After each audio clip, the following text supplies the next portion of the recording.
बिस्मिल्लाहिर्रहमानिर्रहीम। अस्सलाम वालेकुम नाज़रीन, गुड मॉर्निंग पाकिस्तान। आप देख रहे हैं सच सवेरा। मैं हूं आपकी मेज़बान महवेश चौधरी। उम्मीद करते हैं आप सब लोग खैरियत से होंगे। खूबसूरत सुबह का आगाज़ हो चुका होगा और आपकी सुबह को और ख़ूबसूरत करने के लिए, इंफॉर्मेटिव करने के लिए हम लोग हाजिर हैं कुछ मुख्तलिफ़ मौज़ूआत लेकर। और हमेशा आपको पता है कि हमारे जो मौज़ूआत हैं बहुत डिफरेंट होते हैं, यूनिक होते हैं, ज़िंदगी से रिलेट करते होते हैं।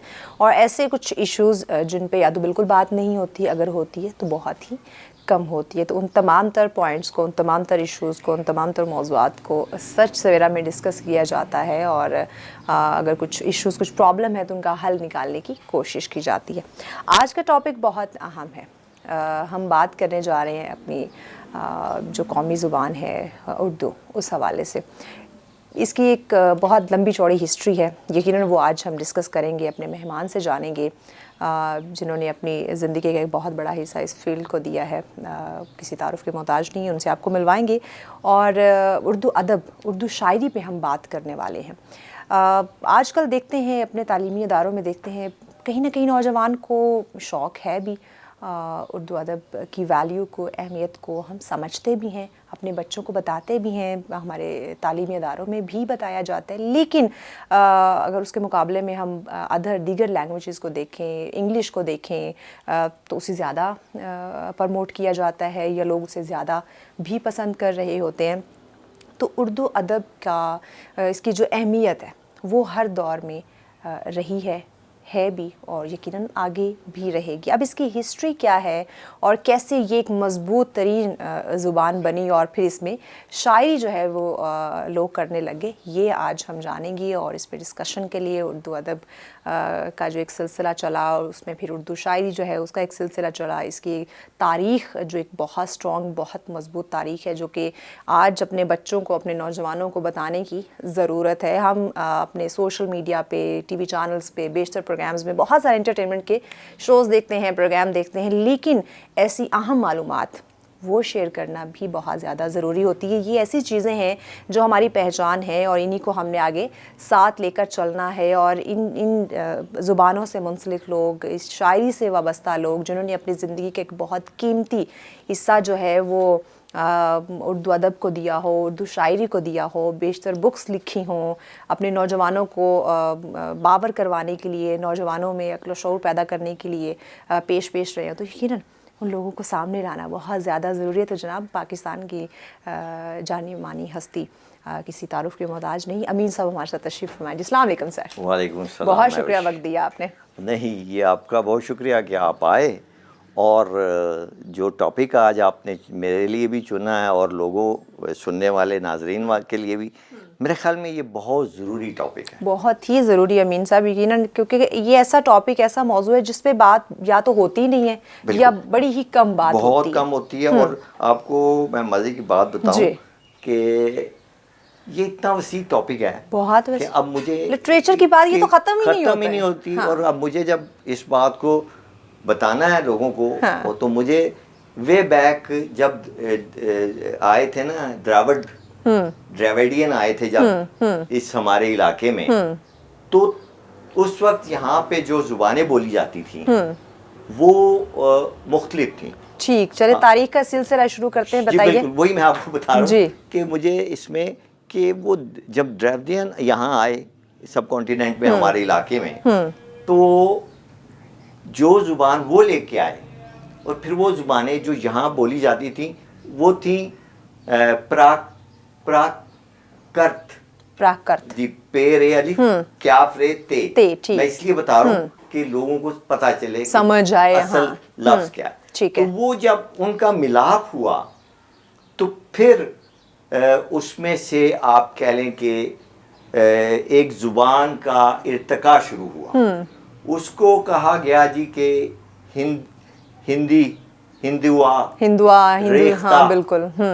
अब वो ज़बान जब हिंदुआ बनी, उसमें से लफ्ज़ जो आए वो चलते चलते with in the passage of time, और जब यहाँ पर शुमाल मगरबी इन्वेडर्स आते थे, हमेशा यहाँ से ही आते थे, और उसमें सिकंदर भी आए, यूनान वाले। तो जो यूनान की ज़ुबान थी उसमें भी अगर आप आज भी वहाँ उनकी सुने ना लैंग्वेज, تو اتنے لفظ ہماری اردو کے ہیں ایسے ہی کہ میں خود حیران ہوتا ہوں کہ یار یہ تو ہمارا لفظ ہے. تو صحیح. وہ آئے, ان کے بعد پھر آئے پرشینس. اب یہ پرشین, گریک, ڈریویڈینس, وہ جب ملے اور یہاں کی مقامی زبانوں کے ساتھ ان کا تال میل ہوا جی, تو ایک نئی زبان نے جنم لیا جو کہ عام آدمی کے لیے رابطہ بنی. بالکل ایسے. اور اس زبان کو جیسے میں نے کہا ہندی, ہندوؤں یا ریختہ, اور ریختہ پھر وہ چلی, وہ ایک کہہ لیں کہ ہمارے معاشرے میں ایک نیا پن لے کے آئی. اس میں فارسی کے الفاظ بھی تھے, اس میں عربک بھی تھے. اور آپ کو مزے کی بات بتاؤں, میں چند برس پیشتر گیا اسکینڈینیوین کنٹریز, خاص طور پہ سویڈن اور فن لینڈ. تو وہاں پہ کچھ ایسے الفاظ میں نے لکھے ہوئے پڑھے جو میں اب بولتا تھا, تو ایک لفظ لکھا ہوا تھا ساستا. ساستا. تو میں نے بھائی سے کہا یار یہ ساستا تو مجھے سستا جا لگتا ہے. کہتا ہے جی یہ بالکل, یہ ساستا کا مطلب ہے سیل. اچھا, کہ سیل یہاں پہ لگی ہے. سیل. تو وہ سستا ہی ہو گیا. Yes of course. ہاں, یعنی اب دیکھیں نا کہ یہ زبانوں کا ارتقاء کیسے ہوتا ہے. اور اس میں بے شمار ان کی زبانوں میں ایسے لفظ تھے جو میں حیران ہوتا تھا کہ یار یہ تھے وہ ہے جو آپ پنجابی میں بولتے ہیں. بالکل ایسے ہی. اور پھر اس پہ ہمارے ایک بہت سینئر شاعر تھے شریف کنجائی صاحب. ٹھیک ہے. انہوں نے ایک پوری کتاب لکھی, اور مسعود صاحب تھے ایک شاعر ہمارے بہت بڑے, وہ چلے گئے ہوئے ہیں, انہوں نے ہجرت کر گئے, وہیں پہ رہتے ہیں اسکینڈینیوین کنٹریز میں. تو انہوں نے ان کی ہیلپ کی, تو وہ ایک زبان بنی جس میں کہ انہوں نے کمپیریزن کیا کہ یہ اتنے لفظ پنجابی کے ہیں جو کہ اس زبان میں بولے جاتے ہیں. ٹھیک. اچھا, بات ہم کر رہے تھے کہ یہ جو ادب اور زبان اور اس کا سارا جو سلسلہ ہے نا جی, وہ زبان کے بعد پھر ادب بنتا ہے. صحیح. پہلے بول چال, عام بول چال, لیکن ہمارے جو کہہ لیں سب سے پہلے اور بڑے محقق, ان کا نام تھا اپنا اختر شیرانی صاحب کے والد محمود شیرانی صاحب حافظ, بہت بڑے محقق, اور وہ انہیں محقق کے اول کہا جاتا ہے. انہوں نے جو کہا نا جی کہ سب سے پہلے ہمارا جو شاعر آیا اردو میں وہ سعد مسعود سلیمان تھا. جی. یہ لاہوری تھا. ٹھیک. یہ ایک لاہور کو کہہ لیں وہ جاتا ہے بہت بڑا, اس میں کریڈٹ. امیر صاحب کو بھی کہا جاتا تھا کہ وہ پہلے شاعر ہیں, لیکن ان کی کچھ شاعری کی کتابیں ملی نہیں. کن کی؟ امیر صاحب کی. ان کی بھی, لیکن یہ مسئلہ یہ ہونا کہ اس علاقے میں یہ تھے, لیکن جب کنٹینیوٹی چلی اور اس کنٹینیوٹی میں جب زبان نے ارتقاء کیا تو زبان کا ارتقاء پھر سب سے بہترین جو ہوا نا جی, وہ 1245 سے لے کے 1325 تک. صحیح. یہ وہ عیسوی, یہ وہ دور ہے.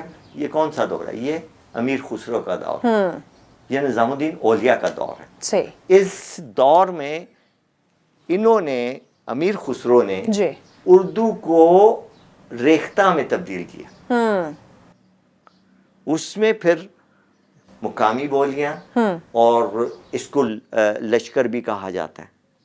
وہ لشکر اسی لیے کہا جاتا ہے کہ یہ مختلف صحیح زبانوں کا ایک وہ مرصع بنا ہوا مرکہ ہے کہ جس میں ہر علاقے کے انسان کا کوئی نہ کوئی بولنے کے لفظ جو ہے وہ اس نے شامل ہوئی ہے. ٹھیک ہو گیا. لیکن جو تھے اپنا امیر خسرو, انہوں نے اس کو اور آسان کیا. زبردست. اور اس آسانی کو آگے کنٹینیوٹی جو ہوئی, ذاتی طور پہ تو میں سمجھتا ہوں کہ اردو میں جو شاعر کے طور پہ تو امیر خسرو کو ہی میں سمجھتا ہوں. لیکن پھر کیا ہوا کہ یہی زبان جب چلی گئی دہلی سے لکھنؤ, حیدرآباد, دکن, تو وہاں پہ جو لوگ تھے انہوں نے اسے اور پیوریفائی کیا. زبردست. پھر ولی دکنی آ گئے. اب ایک مستند, اور جس کو کہتے ہیں نا صاحب کتاب, یا جس نے کہ دیوان, صاحب دیوان پہلا اتھینٹک, وہ ولی دکنی صاحب تھے. ولی دکنی صاحب کی شاعری کے بعد جو دور ہمارے اندر آگے چلتا ہے تو اس میں پھر ہم جب سلطنت مغلیہ کا زوال دیکھتے ہیں تو اس سے پہلے اور اس کے بیچ کے دور میں ہمیں میر تقی میر ملتے ہیں، ہمیں سودا ملتے ہیں، ہمیں اپنا مصطفی ملتے ہیں. یہ وہ لوگ ہیں جنہوں نے اس زبان کو سنبھالا. بالکل ایسے. پھر اسی زبان کو آگے سید واجد علی شاہ جو تھے اودھ کے نواب تھے، انہوں نے اس کی بہت ترقی اور تراویج کی اور اس کو بڑے اچھے طریقے سے اور اس میں انہوں نے گانے والی جو مغنیہ تھی ان کو بھی انہوں نے پروموٹ کیا. گو کہ ان کے بارے میں کہا جاتا تھا کہ جی کہ وہ عیاش تھے سو اینڈ سو، لیکن میں نہیں سمجھتا. انہوں نے ادب کی خدمت کی ایسے، اور ان پہ یعنی ادب کو پروان چڑھانے میں اہم رول وہ انہوں نے پلے کیا تھا. اہل اودھ کا بھی تھا، صحیح، ادھر دکن والوں کا بھی تھا، حیدرآباد دکن کے لوگوں کا بھی تھا، دہلی والوں کا بھی تھا. اور یہ جو ٹرائیو بنتا تھا نا اس میں پھر کیا ہوا، اس میں پھر جناب آگے میر تقی میر کے بعد آپ کو میں نے کہا سودا اور میر تقی میر کا یہ تھا کہ وہ غزل کے شاعر تھے اور ان کو ایک بیماری تھی جو کہ ان کو شاعری کی طرف لے کے جاتی تھی کہ جب چاند فل مون ہوتا تھا نا تو وہ دیوانگی کا شکار ہو جاتے تھے اور وہ کئی میل پیدل اس چاند کے ساتھ چلتے تھے اور اس میں وہ شاعری کرتے تھے اور پھر وہ بے ہوش ہو کر کہیں گر جاتے تھے، دوبارہ اٹھتے تھے، انہیں وہ سب یاد ہوتا تھا اور وہ پھر قلم بند کرتے تھے. یہ ان کا ایک کوئی کہہ لیں کہ بیماری تھی، مجھے اس کو اب میڈیکل اس میں نہیں میرے ذہن میں آ رہا اس کا اصل نام. تو انہوں نے کیا، سودا نے کیا، پھر آئے تو پھر جناب غالب آ جاتے ہیں اور غالب سے اچھی شاعری کون کر سکتا تھا اردو ادب میں. اور میں نہیں سمجھتا کہ آج تک کوئی غالب کا میچ ہوگا. یہ اور بات کہ ہر دور میں جو ہوتے ہیں اوریجنل لوگ، خالص لوگ، ان کو ان کی زندگی میں اتنی عزت اتنی توقیر نہیں ملتی اور میں شاید ریگارڈ انہیں اس طرح نہیں مل پاتا. اور میں آپ کو یہ بات کہوں، یہ ابھی تک ہمارے دور میں ہے. ہمارا بیڈ لک یہ ہے، مجھے یہ افسوس ہوتا ہے کہ ہم لوگ وہ ہیں کہ ہم مرنے والوں کو پوچھتے ہیں، جیتے جی حال نہیں پوچھتے. جیتے جی حال نہیں پوچھتے. اور یہی ہمارا سب سے بڑا ڈرا بیک ہے. True, very true. ہر لیول پہ ایسے ایک بندہ اگر اس کے اندر کوالٹی اور کنٹینٹ ہے اور وہ ایک اس کا پوائنٹ آف ویو ہے جی تو آپ اس کو اون کریں نا، اس کے کریں، بالکل کرنا چاہیے. اس کو آپ شاباشی دیں. یقیناً. کیوں شاباشی دیں کہ وہ میں اس کے اندر ایک ٹیلنٹ ہے. لیکن غالب کے ساتھ بھی یہی ہوا کیونکہ وہ اپنا شاہ کا مصائب نہیں تھا. شاہ کی نظر میں وہ کھٹکتا تھا کیونکہ اس وقت ابراہیم ذوق جو تھے وہ شاہ کے استاد تھے. بنا ہے شاہ کا مصاحب پھرے ہے اتراتا. اب یہ مصرع جب انہوں نے کہا تو وہ ابراہیم ذوق کو لگ گیا. انہوں نے کہا جی یہ بادشاہ سلامت میری تو اس نے بےزتی کر دی ہے.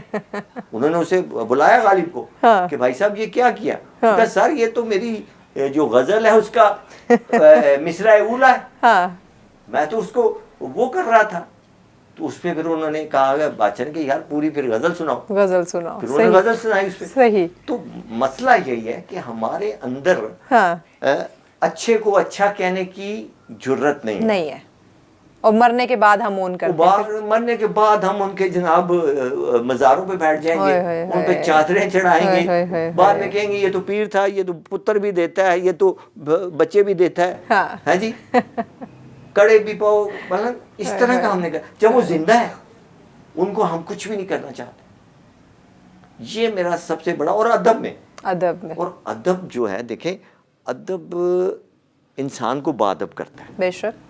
جو بندہ، آپ بھی فنون لطیفہ سے آپ کا ایک ہے जितने भी मैं मानता हूँ कि जो फ़नून लतीफ़ा के साथ रिलेट है ना, उनका जो पॉइंट ऑफ व्यू है ना, वो आम आदमी से डिफरेंट होगा, मुख्तलिफ होगा, बिल्कुल उस उनकी आंख की डायमेंशन डिफरेंट होगी। वजह फरमाए। अब मैं अगर खाना काबा को देखता हूँ ना, तो मैं उसको काले कोठे वाला कहता हूँ। अब दूसरे लोग कहेंगे यार ये तो काफिर है, हाय, क्योंकि ये मेरी डायमेंशन है कि मैं उसको कैसे देखता हूँ। और मैं वहां जाके अगर मैं जाऊंगा, अगर तौफीक दी रब ने मुझे, तो मैंने वहां जाके रब से बातें करनी है। मैंने वहां से तस्बीहां, मुसल्ले या टोपियां नहीं लेके आनी, ऐसे, क्योंकि मेरा अंदर का जो अपना एक मकसद होता है जाने का। जी बिल्कुल, कि रब से बात करनी है, डायरेक्ट करनी है, हॉटलाइन है। यकीनन अमीन साहब, ठीक है ना जी? और ये ब्रेक लेनी है, जी ब्रेक के ले बाद लें, जरूर ले ये लें। यकीनन बड़ी अहम गुफ्तगू का सिलसिला जारी है। नाज़रीन, ब्रेक के बाद इस सिलसिले को हम जारी रखेंगे, हमारे साथ रहिएगा। वेलकम बैक नाज़रीन, आप देख रहे हैं सच सवेरा। बात आज हो रही है उर्दू अदब के हवाले से, उर्दू शायरी के हवाले से, तारीख हम जानने की कोशिश कर रहे हैं। अमीन साहब हमारे साथ तशरीफ़ फरमाए हैं। अमीन साहब, हिस्ट्री पे हम बात कर रहे थे, उर्दू अदब कंटिन्यू कीजिए। हाँ जी, वो एक्चुअली थोड़ा सा मैं जज्बाती हो जाता हूँ, हो जाता है, मौजू ही ऐसा है। दूसरा ये कि हम हसास लोग होते हैं, ऐसे ही, बिल्कुल, ठीक है ना, और लिटरेचर के हिसाब से तो टची लोग होते हैं, और तो आम लोगों से जरा हट के एक हम नजरिया से दुनिया को, मुआशरे को देखने वाले देखते हैं। अब मैं अक्सर इसी बात को आगे आपके बढ़ा रहा हूँ अदब के हवाले से, कि अब मेरे पाँव या आपके पाँव हैं, ठीक है ना, सोचें ये कहाँ कहाँ गए हैं। कुछ जगहों पे मेरे घर वालों को पता है, कुछ पे नहीं पता है।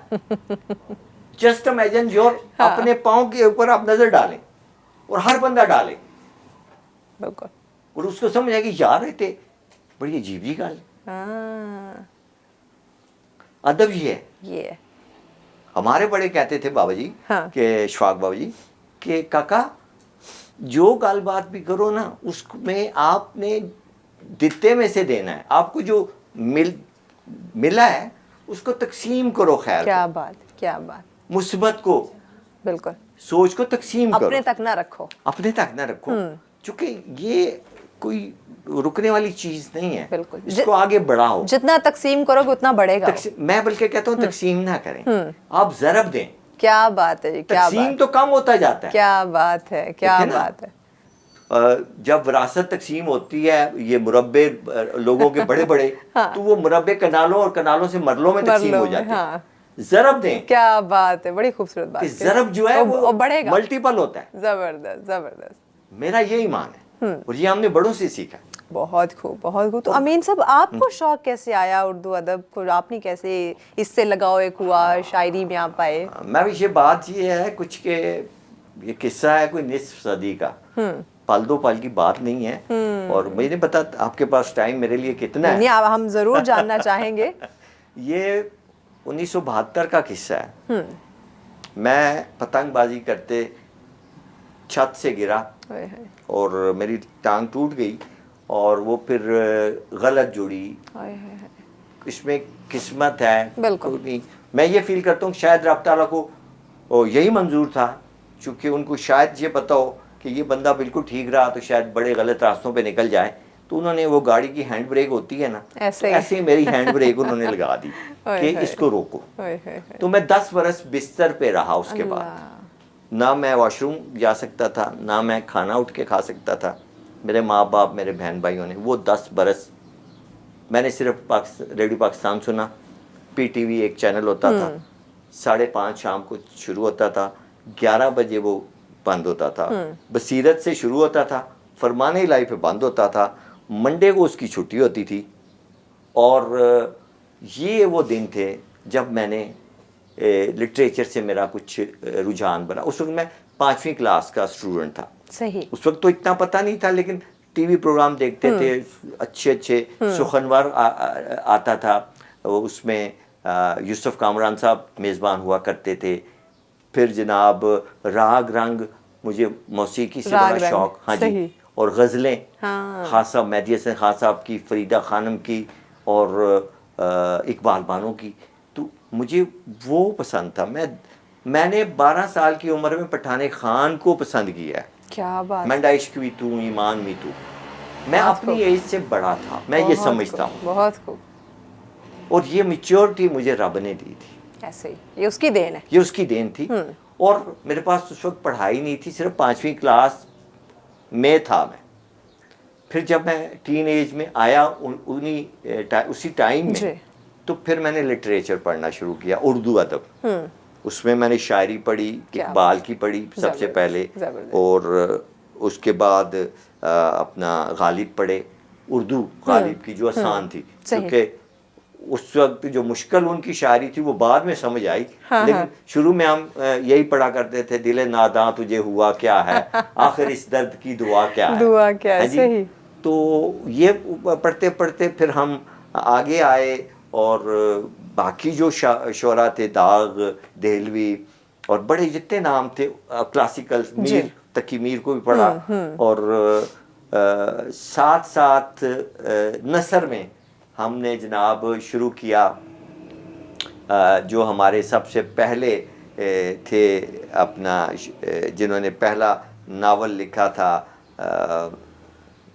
बनातुल अपना, मैं उनका नाम भूल रहा हूँ, बहुत बड़ा नाम था, उन्होंने उनका नावल हमने पढ़ा, जिसमें अकबरी सरवरी की कहानी थी, और उस पर टेलीविज़न का वो ड्रामा भी बना। और फिर हम आगे जनाब फैज़ का दौर शुरू हो गया 30s में, नून मीम राशिद, चूँकि नून मीम राशिद की जो नज़म थी उसने एक तहलका मचा दिया था, और वो तहलका इस तरह से था कि उन्होंने एक किस्म से वो जो थी ना तरक्की पसंद तहरीक, उसमें वो शामिल थे, ये फैज़ साहब और सादत हसन मंटो, और इन लोगों को हमने पढ़ा। उसके बाद कृष्ण चंद्र को पढ़ा, और इन लोगों को पढ़ते पढ़ते टैगोर साहब को पढ़ा, रविंद्रनाथ टैगोर को पढ़ा, उनका तर्जुमा, चूँकि वो बंगाली के थे, और उनसे हमने बहुत कुछ सीखा, गेन किया। बहुत। और फिर हमने जनाब जो मैं जहाँ पे रुका, या मेरा जो स्कूल ऑफ थॉट बना, हाँ। वो बना आके सादत हसन मंटो पे। क्या बात, क्या वो बात। इसलिए, कैसे, क्या वो क्या इसलिए फील कि किया? वो कहता तो था कि मैं अफसाने लिखता हूँ, हाँ, लेकिन वो जिंदगी लिखता था, होए होए होए, और जिंदगी लिखना बहुत मुश्किल मुश्किल है, मुश्किल है, ऐसे ही। जब उसने ज़िंदगी लिखी तो उस पर फिर लोगों ने उस पर एतराज़ किया, उंगलियां उठाई, मुकदमे हुए, केस हुए।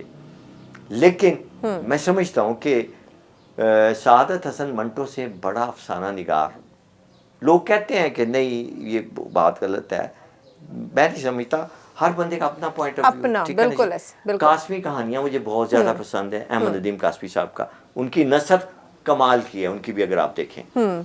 और लेकिन जो मेरा स्कूल ऑफ थॉट था, जो मुझे जिसने अंदर से ग्रिप किया, और मैंने चाहा कि यार मैं भी कहानी लिखूं, लेकिन मैं कहानी नहीं लिख सका। तकरीबन कह लें कि मुझे 42 साल हो गए हैं अदब में। हाँ। 42 साल में मैंने कोई, आप कहें कि मुझे 20 साल हुए हैं मैंने कहानी लिखी, पहली कहानी अपनी। अच्छा। मेरे अंदर, मेरे कानों में, मेरी आंखों में किरदार चलते फिरते घूमते मैं सुनता था, लेकिन मैं नहीं लिख सकता था, लिख नहीं पाते थे, कलम नहीं चल रहा था, माइंड नहीं बनता था। और एक दफ़ा मैंने डॉक्टर अनवर सजाद का इंटरव्यू सुना, तो उन्होंने कहा जी कि मैंने तो फुंदना एक अफसाना था सादत हसन मंटो का, तो मैंने वो पढ़ा तो मुझे अफसाना लिखना आ गया। हाँ। मैंने दोबारा फुंदना ला के पढ़ा, लेकिन यार उसमें कोई जादू है, मुझे भी आ जाए, लेकिन नेवर नहीं। फिर जब आया मुझे, हाँ। तो एक लम्हा लगा मुझे, और फिर मैंने, ये मेरे अफसानों की किताब है इश्क आतिश, इश्क आतिश के नाम से मैंने जनाब ये शाया की 2021 में, ठीक, और इसमें मेरे अफसाने हैं। हाँ। और हो सकता है कि इसमें मैंने कोशिश जान के नहीं की, अगर कोई कहे कि जी इसमें मंटो का कोई रंग है या उसका कोई असलूब है, तो वो मेरे अंदर है, हाँ। और उसको मैंने वो किया है, और दिल की बात से आपने शुरू किया इसमें। बिल्कुल, दिल की और बात। ڈپٹی نذیر احمد تھے جن کی میں بات آپ سے کر رہا تھا کہ انہوں نے سب سے پہلا ناول لکھا تھا جو کہ اردو کا پہلا ناول ہماری اس میں آتا ہے لٹریچر میں. تو بنات النساء نسو بنات النسو یہ وہ پہلا ناول ہے اردو میں جس میں کہ آگے چل کے پھر بے شمار ناولسٹ آئے, ہمارے بڑے بڑے لوگ آئے. پھر میرے جو اساتذہ تھے یا جن سے میں نے متاثر ہوا, میں ہوا نثر میں منٹو ہو گئے, اور اس کے بعد ممتاز مفتی صاحب کے ساتھ میں نے بیٹھا ہوں, ٹائم گزارا ہے ان کے ساتھ, میں نے سیکھا ہے ان سے. وہ ان کا لاسٹ ایج کا وہ کورس چل رہا تھا 88-89 میں, اسلام آباد G6 میں رہتے تھے. تو ہم چلے جایا کرتے تھے. میں بیساکھیوں پہ آ گیا ہوا تھا تب, چونکہ 10 سال کے بعد میں ویل چیئر پہ تھا, ویل چیئر کے بعد میں بیساکھیوں پہ آ گیا. بیساکھیوں پہ پھر میں ویگنوں بسوں میں دھکے کھاتا تھا, کوئی بٹھاتا تھا کوئی نہیں بٹھاتا تھا کہ یار ایک ہی ہے وقتہ پانا تو. تو یہ ایک عجیب کہانی ہے, یہ سوسائٹی کے ایک الگ رخ ہے, یہ ایک الگ رخ ہے, اور میں نے اس کو جھیلا ہے. اور پھر میں ریڈیو پاکستان کا اپرووڈ وائس بنا. میں نے ٹیسٹ دیا 1985 میں, اور اس وقت میرے آواز کے جو استاد تھے وہ تھے سید سلمان المعظم. انہوں نے میرا وائس ٹیسٹ لیا, اور الحمدللہ کہ میں پہلی بار میں میری آواز اپروو ہوگی, اور I am approved voice radio Pakistan ماشاءاللہ. اینڈ اور میں نے وہاں پروگرام کیے.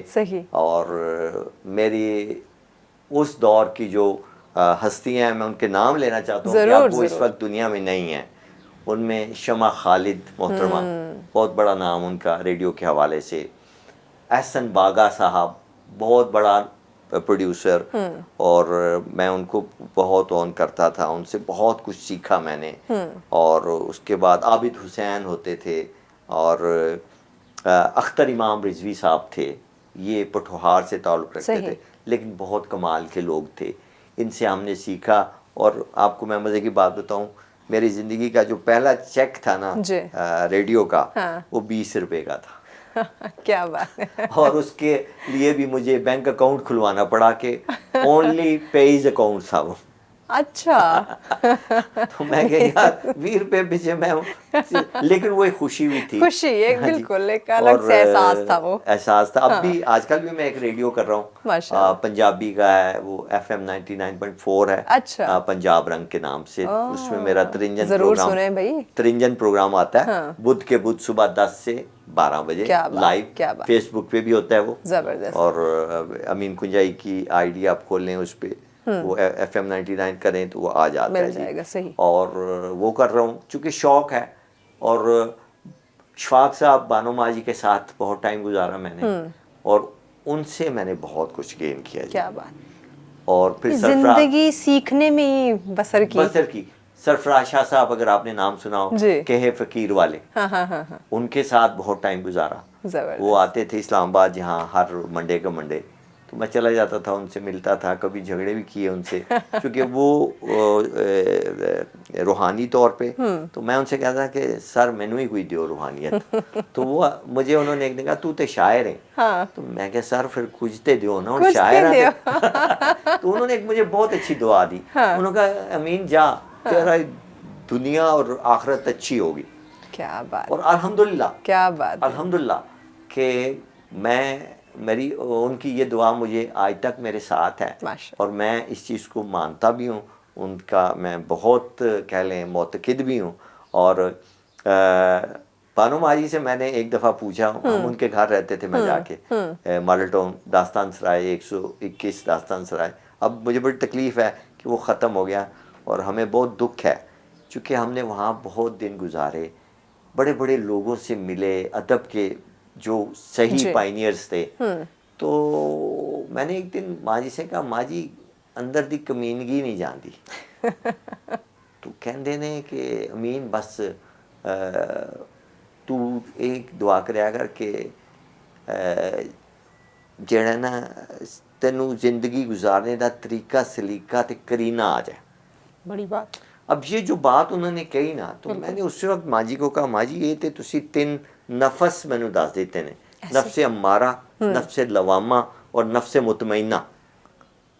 میں کہ ماں جی یہ کہاں سے میں پورا کروں گا, کیسے؟ میں تو کمینہ آدمی ہوں, میرے اندر کی تو میں روز رات کو اندر دل کی صفائی کر کے سونے کی کوشش کرتا ہوں, اچھا, اور صبح پھر سے وہ آگے کھڑے ہوتے ہیں جیسے ہاجوج ماجوج کا وہ ہے کہ جی کہ وہ ایک دیوار کو روز دھکا دیتے ہیں اور چھوڑ جاتے ہیں آخر میں کہ صبح توڑیں گے آگے پھر وہ بڑی ہوتی ہے. تو میں نے کہا جی ماں جی کیسی ہوگا, کہنے نہیں امین تو جڑا ہے نا اس کام میں نا ایک کام کر. صحیح. تو پھر وہ کرتے رہے, ان سے نئی جدوجہد شروع ہو گئی, اور نئی جدوجہد شروع ہوگی.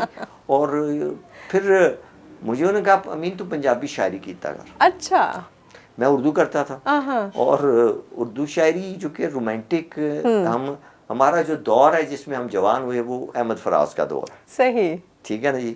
تو ان کا ایک اپنا رومانس تھا ایسے ہی. اور میں سمجھتا ہوں رومانٹک شاعری ہمارے دور کے یا ہمارے ایج گروپ میں ان سے بڑا مجھے تو شاعر رومانس میں کوئی نہیں ملا. کیا بات. کچھ لوگ ان پہ اعتراض بھی کرتے ہیں کہ نہیں جی یہ وہ, میں کہتا ہوں نہیں, فراز کا ایک اپنا مقام, بالکل اپنی ایک جگہ, اپنا ایک اپنی مقام جگہ ہے. فیض صاحب کا ایک اپنا سٹائل تھا, ان کا اپنا طریقہ تھا. فیض صاحب کا اپنا طریقہ تھا, فراز کا اپنا. منیر اپنے تھے, منیر کے وہ اپنے ذات میں گم رہتے تھے اور انہوں نے اپنے اندر ایک وہ پوری بنائی ہوئی تھی, دنیا بسا رکھی تھی. کیا بات ہے, جس میں ان کے در و دیوار, ان کے رنگ, ان کی خوشبوئیں وہ مہکتی تھی. زبردست, کمال. اور پروین شاکر سے بھی ملنے کا مجھے موقع ملا, اور اس خاتون نے بھی کمال یہ کیا کہ اس نے جو شاعری کی اس نے باواز بلند کی اور بولڈ کی. کیا بات, کیا بات. یہ نہیں کہا کہ نہیں مینو ڈر لگتا ہے ادھر. دیکھیں اس نے یہ ہمارے معاشرے میں ہپوکریسی بڑی ہے بہت زیادہ. میں صاحب بریک لینی ہے, جی لیں. بریک کے بعد یہ ناظرین گفتگو کا سلسلہ جاری رکھتے ہیں, ہمارے ساتھ رہیے گا. ویلکم بیک ناظرین, آپ دیکھ رہے ہیں سچ سویرا. بہت ہی انٹرسٹنگ اور کہوں تو اہم گفتگو کا سلسلہ جاری ہے. امین صاحب ہمارے ساتھ تشریف فرما ہے. اردو ادب, اردو شاعری پہ ہم بات کریں اور تاریخ جاننا, مختلف نامور شاعروں کے بارے میں جاننا, یہ یقیناً ہمارے لیے باعث فخر ہے آج کا پروگرام. امین صاحب کنٹینیو کیجیے.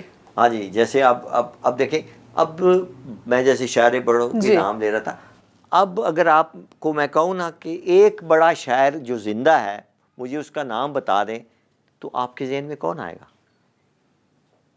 جب منیر تھے, پروین تھی, فراز تھے, فیض تھے, ایک دم کیسا یار فیض فراز سو اینڈ سو ایسے, اب بندہ سوچنے میں پڑ جاتا ہے کیڑا یار نہ ہے. اب میں کس شاعر کا نام لوں کہ جو زندہ ہے اور بڑے نام ہو؟ اب میں لیتا ہوں نا, اب ایک آ جا کے افتخار عارف کا نام ہے, ٹھیک ہے, لیکن افتخار عارف صاحب میں مانتا ہوں بہت بڑے شاعر ہیں, بہت کچھ ہے, لیکن ان کی ایک نظم ہے 12واں کھلاڑی. 12واں کھلاڑی آپ نے شاید سنی ہو, کہ مجھے نہیں پتا. اس 12ویں کھلاڑی میں وہ کہتے ہیں کہ میں وہ شاعر ہوں یا میں وہ کھلاڑی ہوں کہ میں دعا کر رہا ہوں کہ کھیل جاری ہے, کہ کوئی کھلاڑی زخمی ہو تو وہ باہر آئے تو میں جا کے اس کی جگہ کھیلوں. اچھا, وہ ان کی کہانی, ان کی وہ تھیم ہے. تو میں ان کو 12واں کھلاڑی ادب کا سمجھتا ہوں. میں بھی وہ میری اس بات کو شاید مائنڈ کریں, لیکن وہ 12ویں کھلاڑی ہیں ادب کے. صحیح. اردو ادب کے 12ویں کھلاڑی جو ہے نا وہ افتخار صاحب ہیں. صحیح. اور اس کو اگر وہ اس کو کہیں کہ امین نے میرے ساتھ وہ جونیئر ہو کے یہ بات کی ہے, میں نے بڑی انہی کی چیز کو استعمال کیا. صحیح. اور وہ ہیں 12ویں کھلاڑی. صحیح. کیوں کہ جو فنکار ہوتا ہے نا جی, وہ بے لوث ہوتا ہے, کوئی شک نہیں, ایسے ہی. ٹھیک ہے, وہ خوددار ہوتا ہے, بالکل ہوتا ہے. ٹھیک ہے نا جی, وہ گیو اینڈ ٹیک کی بات نہیں کرتا, ایسے ہی. عشق میں کیا چیز آپ کو پتہ ہے عشق کیا ہے؟ عشق اپنے آپ کو دینا ہے, اپنے پیارے کے آگے سر نہیں اٹھانا. وہ جو درد ہے نا, درد کا لفظ ہے نا, اس کا جو آخری رے ہے نا, اس کو ہٹا دینا تو وہ اب در پہ جا کے بیٹھ جاتے ہیں. بالکل, اور قربان کر دیتے ہیں اپنا. اور اس کے درد کا پہلا دال ہٹا دیں تو وہ آپ کا پیارا آپ کو رد بھی کر سکتا ہے. کیا بات, بالکل ایسے. اس لیے وہ رد کرے یا در پہ بٹھائے, سر نہیں چکنا. اس کو کہتے ہیں عشق. اس کو کہتے ہیں عشق. کیا بات, کیا بات. عشق گیو اینڈ ٹیک نہیں ہے. ہاں آج کل ایسے ہی آج کل تو مارکیٹنگ ہے نا جی. To be very honest I am telling you, ہم نے بھی کیے ہیں عشق, ٹھیک ہے. اس عشق میں کچھ وہ اسی قسم کے تھے جس میں کہ ایک سبسٹیٹیوٹ پیچھے رکھا ہوا, ٹیم میں کھلاڑی ہوتے ہیں نا, کہتے یار آیا نہیں تو پھر آیا چل جائے گا, یہی حال ہے. ٹھیک ہے نا. تو میں اس چیز کا قائل نہیں ہوں. اور چونکہ میں نے, اور میرے ساتھ ایک اور بڑا بیڈ لک, میں نے کہا نا کہ میرا یہ بھی سیپ ہوا, تو میں یہ جو میں نے بریس پہنا ہوا ہے میں اتار دیتا ہوں تو میں گھر میں ابھی کرال کرتا ہوں. اچھا ٹھیک ہے, اپنے ایک کمرے سے دوسرے کمرے میں کرال کر کے جاتا ہوں. جب میں یہ پہن لیتا ہوں تو میں گاڑی بھی چلاتا ہوں, میں اپنی دوستوں سے بھی ملتا ہوں, سارے ہی اینڈ شی جو بھی ہوں سب سے ملتا ہوں, ٹھیک ہے نا جی. اور میرے ساتھ جو ہوا پہلا عشق جو میں نے کیا, تو میرے ساتھ بیڈ لک ہوا کہ سارے ہی ون وے ہوئے, بیکاز میں کرتا تھا دوسرا نہیں کرتا تھا. کیونکہ میں اکثر یہ ایک لفظ کہتا ہوں کہ میں کمپنی کا وہ مال تھا جو ریجیکٹڈ مال ہوتا ہے, اور جو کٹ پرائس شاپ پہ آ کے رکھ دیا جاتا ہے, کہ جن میں کچھ نقص ہوتا ہے کہ یار سستا بک جائے گا, اور میں ان میں سے تھا. اور مجھے یہ بڑا ایک رہا ہے, اور اسی حوالے سے پھر میں نے اپنی جو لیٹسٹ کتاب لکھی ہے, پیار کا آخری شہر, یہ میرا ٹریولاگ ہے انگلینڈ کا. آخری شہر, یہ ٹریولاگ ہے انگلینڈ کا, میں گیا ہوں 2022 میں. صحیح. اور یہ بھی کسی عشق کا ہی حوالہ تھا, جس کی وجہ سے مجھے اتنا سفر کرنا پڑا, اتنا کشت کرنا پڑا, اور اسی شوق میں کہ شاید یہ ون وے نہ ہو, لیکن پھر کہ میں غلط ثابت ہو جاؤں. جی بالکل شاید, لیکن بات پھر وہیں آ گئی, اور ہوئے تم اجنبی.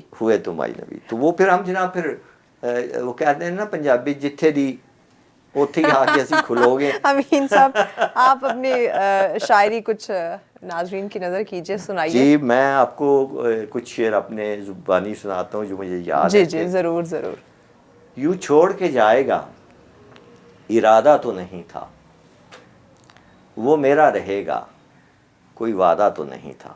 کیا بات. اور ایک عمر لگی جس میں سماتے ہوئے مجھ کو, ہائے ہائے, جب آنکھ کھلی خواب سے زیادہ تو نہیں تھا. ہائے ہائے ہائے ہائے ہائے. اور اسی طرح کا ایک کپلٹ ہے کہ بکھر رہی ہے میری ذات, بکھر رہی ہے میری ذات, اس سے کہہ دینا, اس سے کہہ دینا. کیا بڑی کٹھن ہے میری رات, ہائے ہائے, اس سے کہہ دینا. اور میں اپنے آپ ہی پسپا ہوا محبت میں. کیا بات. میں اپنے آپ ہی پسپا ہوا محبت میں, ہوئی نہیں ہے مجھے مات, اس سے کہہ دینا. اس سے کہہ دینا. کیا بات ہے, کیا بات ہے. اور تعلقات میں یوں بے رخی نہیں اچھی, ہائے ہائے ہائے, کبھی تو بدلیں گے حالات, اس سے کہہ دینا. اس سے کہہ کیا بات, کیا بات. اور اب آپ نے یہ بات چھیڑ دی ہے. یہ راگ ہم نے چھیڑ دیا ہے.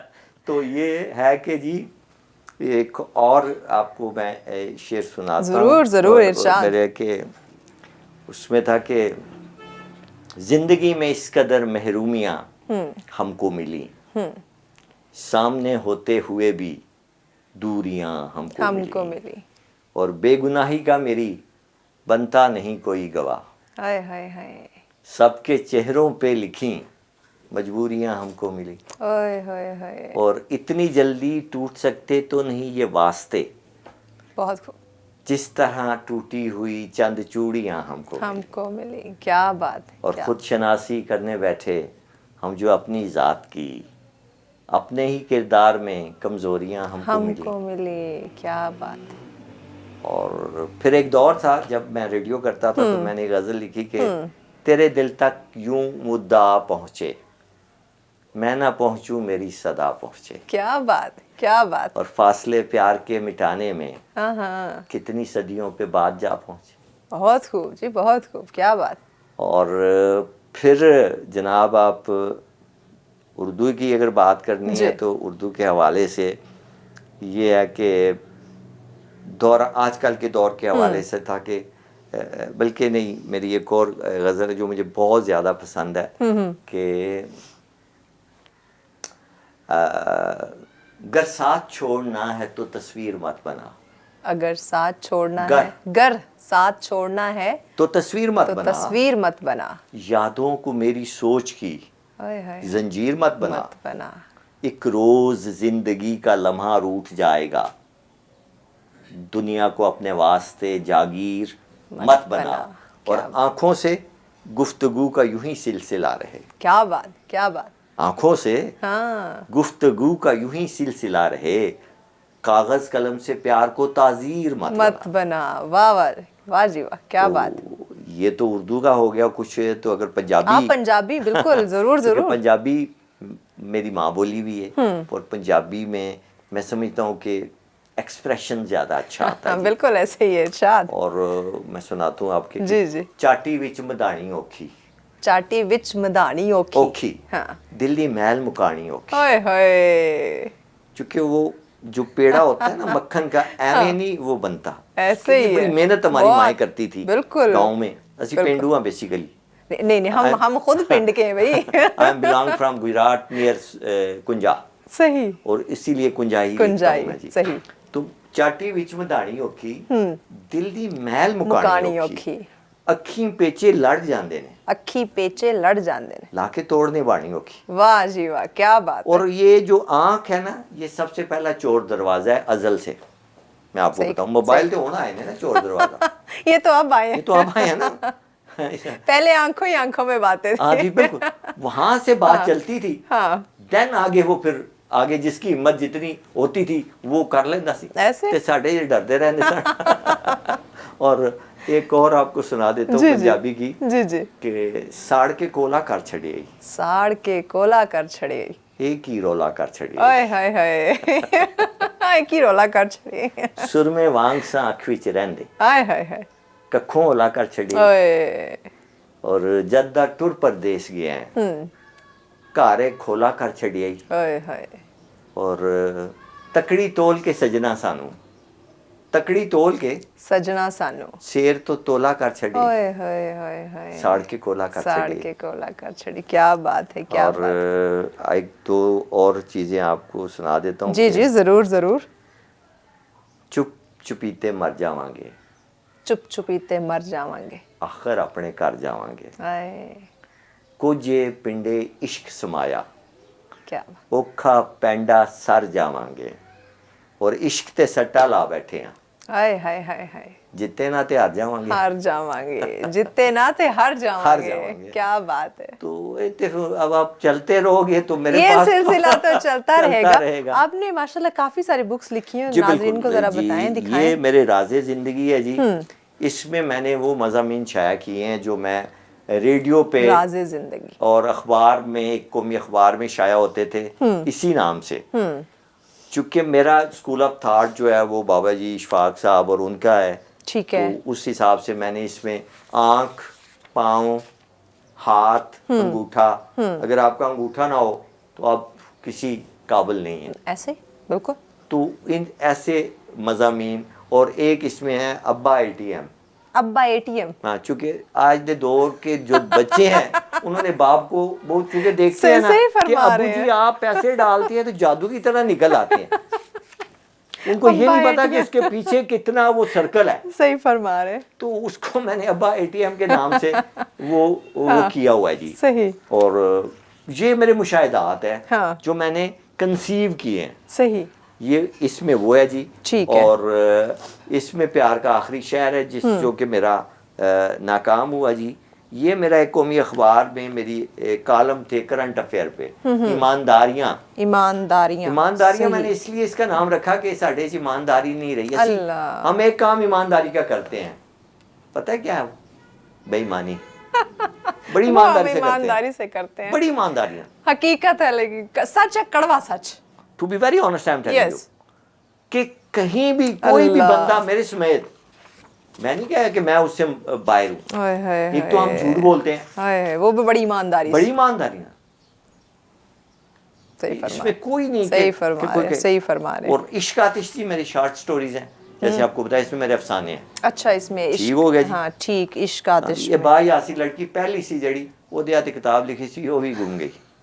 اچھا یہ آپ نے یعنی کہ آپ کی اپنی اس اردو میں جی اردو شاعری میری اس میں ٹھیک شاعری یہ ہاں جی صحیح اس کا صحیح نام میں نے رکھا فوٹو اپنی لا لی سی میں کہ وہ دین ہی لگ باحیا سی لڑکی ہاں ایک اکھ جی بنا چھڑی سی میں کہ چلو چور دروازہ تے رہے نا چور دروازہ رہنا ضروری ہے. اور یہ اکلاپا ہے جی ختیجہ اور آمنہ کے ہاں نام. یہ ایک اکلاپا میری پنجابی اکلاپا. شاعری ہے جی اچھا اس میں آپ کی پنجابی جی ہے میری ٹھیک پنجابی ہو شاعری ہے گیا اکلاپا. اور جی اس کے ٹائٹل اسلم کمال صاحب نے بنائے ہیں اس کے اور ایمانداریاں کے میرے اچھا بہت پیارے دوست تھے اسلم کمال صاحب ہاں اور کیلیگرافی میں بہت بڑا نام ان کا گینیس بک ورلڈ ریکارڈ میں ان کا نام ٹائٹلز بنانے میں جی اور is one of the best Pakistani artist ہے جی ان زبردست. سے بنایا اور یہ میرا ایک کارٹون بنا ہوا ہے جی یہ میرے بہت پیارے دوست ہیں جوید اقبال پاکستان کا بہت بڑا نام ہے بالکل. اور یہ ہم جب چھوٹے ہوتے تھے تو ان کا کارٹون جنگ اخبار میں آیا کرتا تھا ہاں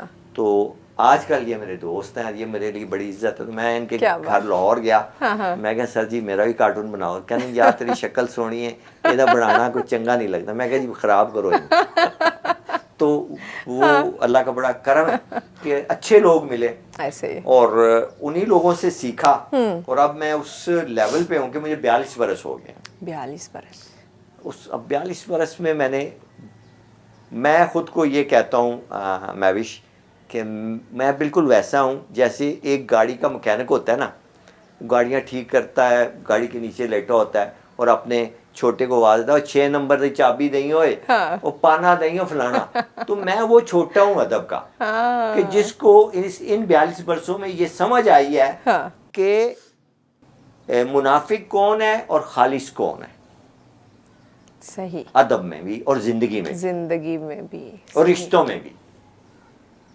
42 برسوں میں یہ سیکھا یہ سمجھا یہ جانا ہے. یہ میرا کرکس ہے اور یہ میں جب کہتا ہوں بولڈ ہو کے تو کچھ لوگ میرے ناراض ہوتے ہیں دوست کہ جی تو آپ لحاظ نہیں کرتے سچ سننا مشکل ہو جاتا ہے نا. سچ کون سنتا ہے آپ بتائیں مجھے یہی بات مشکل ہو جاتا ہے. کسے وکیل کریں کس سے منصفی چاہیں جو وکیل ہیں وہ بھی کھڑے نہیں ہوتے جو منصف ہیں وہ بھی کھڑے نہیں ہوتے تو ہم کہاں جائیں امین صاحب آپ کا ایک کہیں تو پوری زندگی آپ نے ایک بڑا اہم حصہ آپ نے اردو شاعری اردو ادب میں گزار دیا. اب جب نوجوانوں کو دیکھتے ہیں کیا سوچتے ہیں کیا محسوس ہوتا ہے؟ میں آپ کو بالکل سچی بات بتاؤں ٹھیک ہے لٹریچر میں چینجز آتی ہیں ادب تبدیل ہوتا ہے لیکن آج کا جو شاعر اور ہے نا اور ادیب اس سے میں تھوڑا سا اس لیے اختلاف کرتا ہوں کہ میں روایت کا پاسدار ہوں میں روایت کو کیری کرنا چاہتا ہوں. صحیح. میں ماں باپ کی عزت کرتا ہوں میں اپنے بڑوں کو عزت کرتے ہیں اور ہم بچپن میں ہمیں کہا جاتا تھا کہ مغرب تو بعد پہلے کار آ جانا باہر نہیں رہنا. بالکل ایسے ہی ہے. ہم وہ لوگ ہیں اس پیڑھی سے ہمارا بالکل رشتہ ایسے ہی صحیح فرما رہے ہیں. ہم ڈیجیٹل والے نہیں ہیں کہ جو ایک دم سے ڈیلیٹ کر دو جی ایسے ہی ہم ڈیلیٹ نہیں کرنے والے. تو ان لوگوں کو کے بارے میں پیغام کیا دیں گے؟ ان لوگوں کو میں یہی نام دیتا ہوں یہ آج کے دور کے جتنے نئے شاعر اور ان کو ہمارے ایک خاص حلقے نے بوم کیا ہوا ہے تو میں ان کو پاپ شاعرز کہتا ہوں پاپ سنگرز کی طرح. پاپ شاعر ہیں گے یہ پاپ سنگرز کی طرح جو ایک گیت 1-2-3 دفعہ آپ سنیں گے اس کے بعد آپ فیڈ آؤٹ ہوں گے کیا یار کی بکواس. بالکل. اب مہدی حسن صاحب کی غزل سنیں سدا بہار گلوں میں رنگ بھرے باد نو بہار کیا بات ہے چلے بھی آؤ کہ گلشن کا کاروبار چلے. پیغام کیا دیں گے آپ ہمارے ناظرین کو؟ پیغام یہی ہے جی کہ ایک تو جو آپ کے بڑے سینئرز ہیں اس وقت اور وہ ان کو عزت دیں ان کی زندگی میں اس فنکار کو اس شاعر کو اس گائک کو اس ادیب کو. چونکہ میرا ایک چھوٹا سا ادارہ ہے فن کدہ پاکستان تو میں نے اس میں یہ رکھا ہوا ہے کہ وہ لوگ جو استطاعت نہیں رکھتے لیکن ان میں ٹیلنٹ ہے میں ان کو متعارف کرواتا ہوں پروموٹ کرتا ہوں. زبردست. اور پیسے لے کے نہیں to be very honest free of cost آئیں وہ میرے پاس ان کو میں ان کا تعارف کروا دوں اس لیے کہ وہ لوگ خالص ہیں. کیا بات. اور مجھے یہ دکھ ہے اپنے سینئر سے میرے جو سینئرز ہیں کہ کہ انہوں نے ہم جیسوں کو آگے اس طرح کے مواقع فراہم نہیں کیے. بالکل. ہم نے اگر اس وقت میں یہاں بیٹھا آپ میرے سے بات کر رہے ہو تو یہ میں سیلف میڈ ہوں.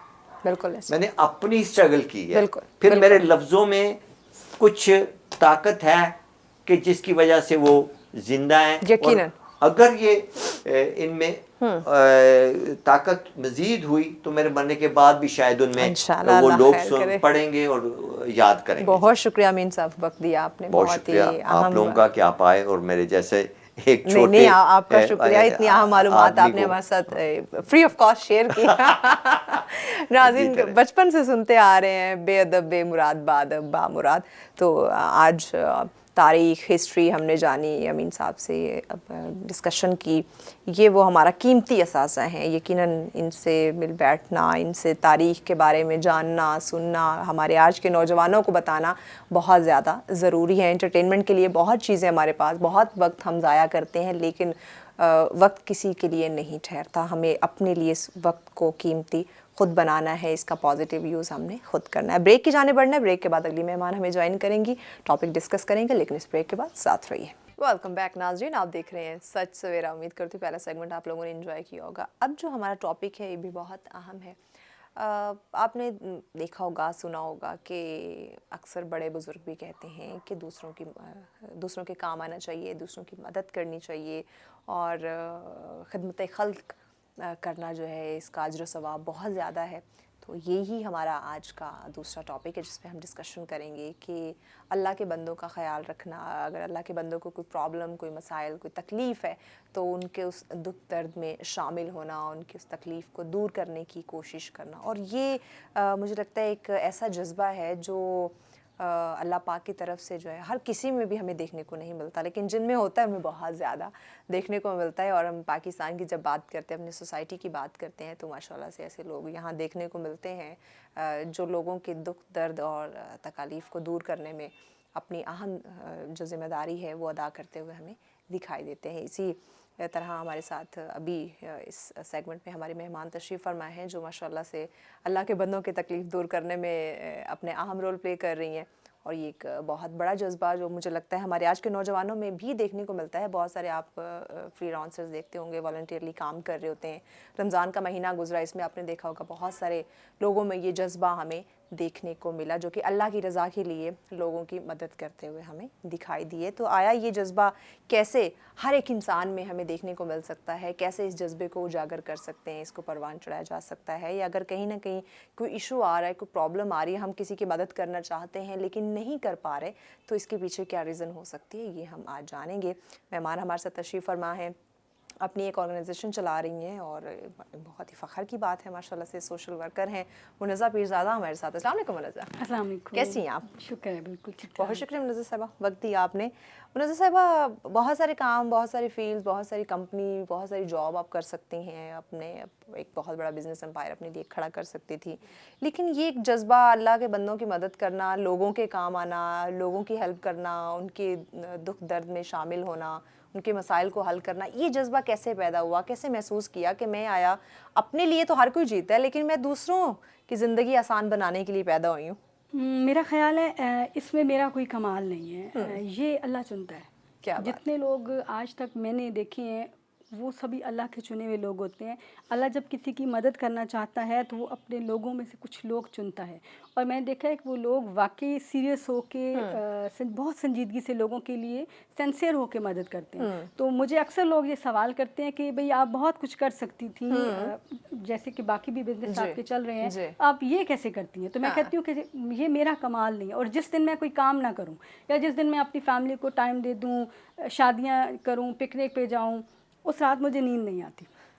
تو مجھے یہ لگتا ہے کہ اس میں میرا بالکل کوئی کمال نہیں ہے. خدا نے مجھے چنا ہے اور میں صرف استقامت مانگتی ہوں. میں کہتی ہوں کہ اللہ میرے پہ ایسا وقت ہمیشہ رکھنا کہ کبھی میں گھبراؤں نہیں, کیونکہ ابھی جو لیٹسٹ حالات جا رہے ہیں, جو لوگوں کے رویے ہو رہے ہیں, تو بہت سارے پرابلم سامنے آ رہے ہیں. تو میں کہتی ہوں اللہ میاں بس مجھے استقامت دینا کہ میں جیسے بھی ہے یہاں پہ کھڑی رہوں اور لوگوں کی مدد کرتی ہوں.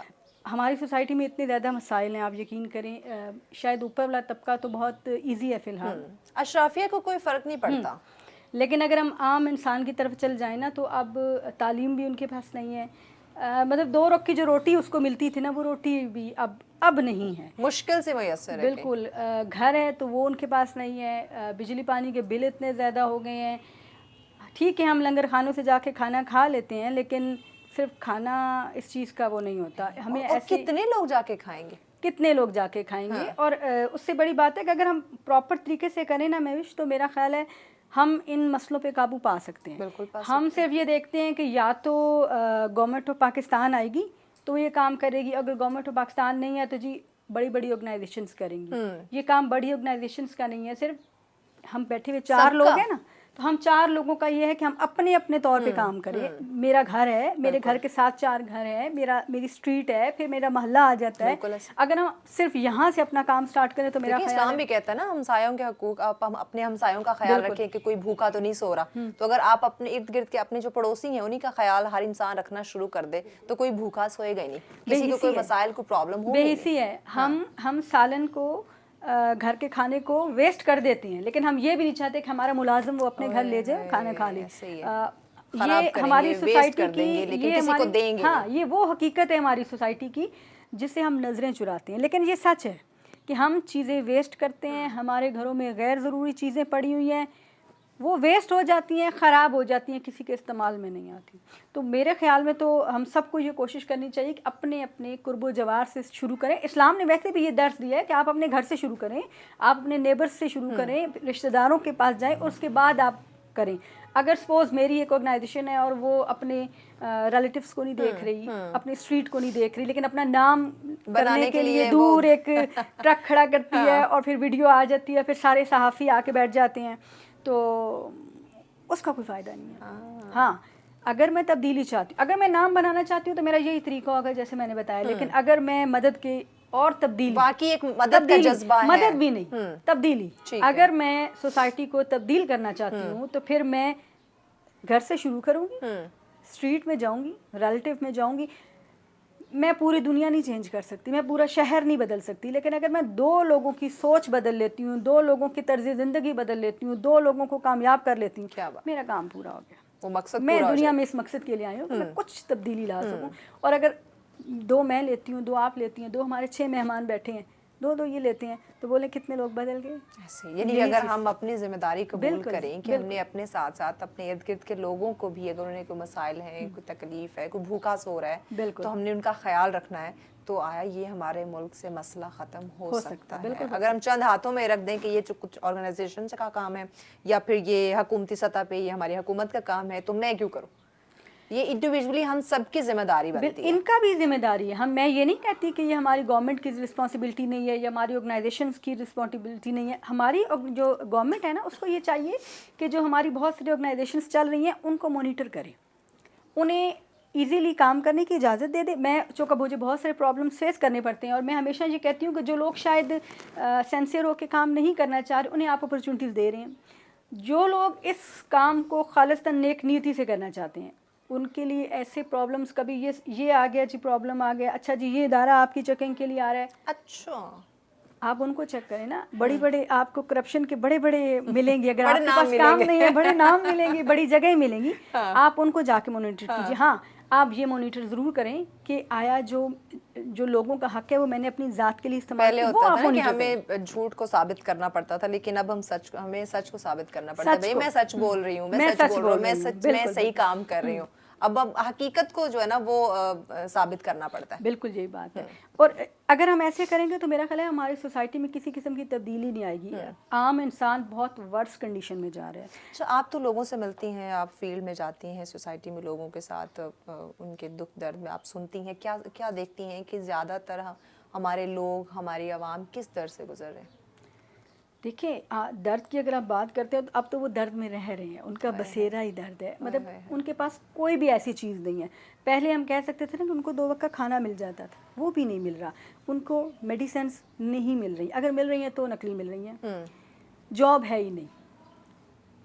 हर दूसरा बंदा जो आके मेरे पास रोता है, मेरे पास दिन में 50 लोग आते हैं, 100 लोग आते हैं, जॉब नहीं है।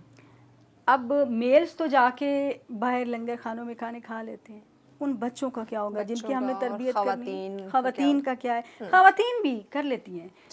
خواتین میں تو میں ایسے بھی کہتی ہوں کہ اللہ نے مطلب برداشت کی، صبر کی وہ حص ڈالی ہے کہ کبھی کبھی خود اپنی برداشت پہ بھی وہ ہوتا ہے کہ یار کیسے عورت اتنا صبر کرتی ہے. لیکن وہ بچے کہاں سے کھائیں گے؟ بچوں کو تعلیم چاہیے، بچوں کو بنیادی تمام سہولتیں چاہیے. کچھ بھی نہیں ہے.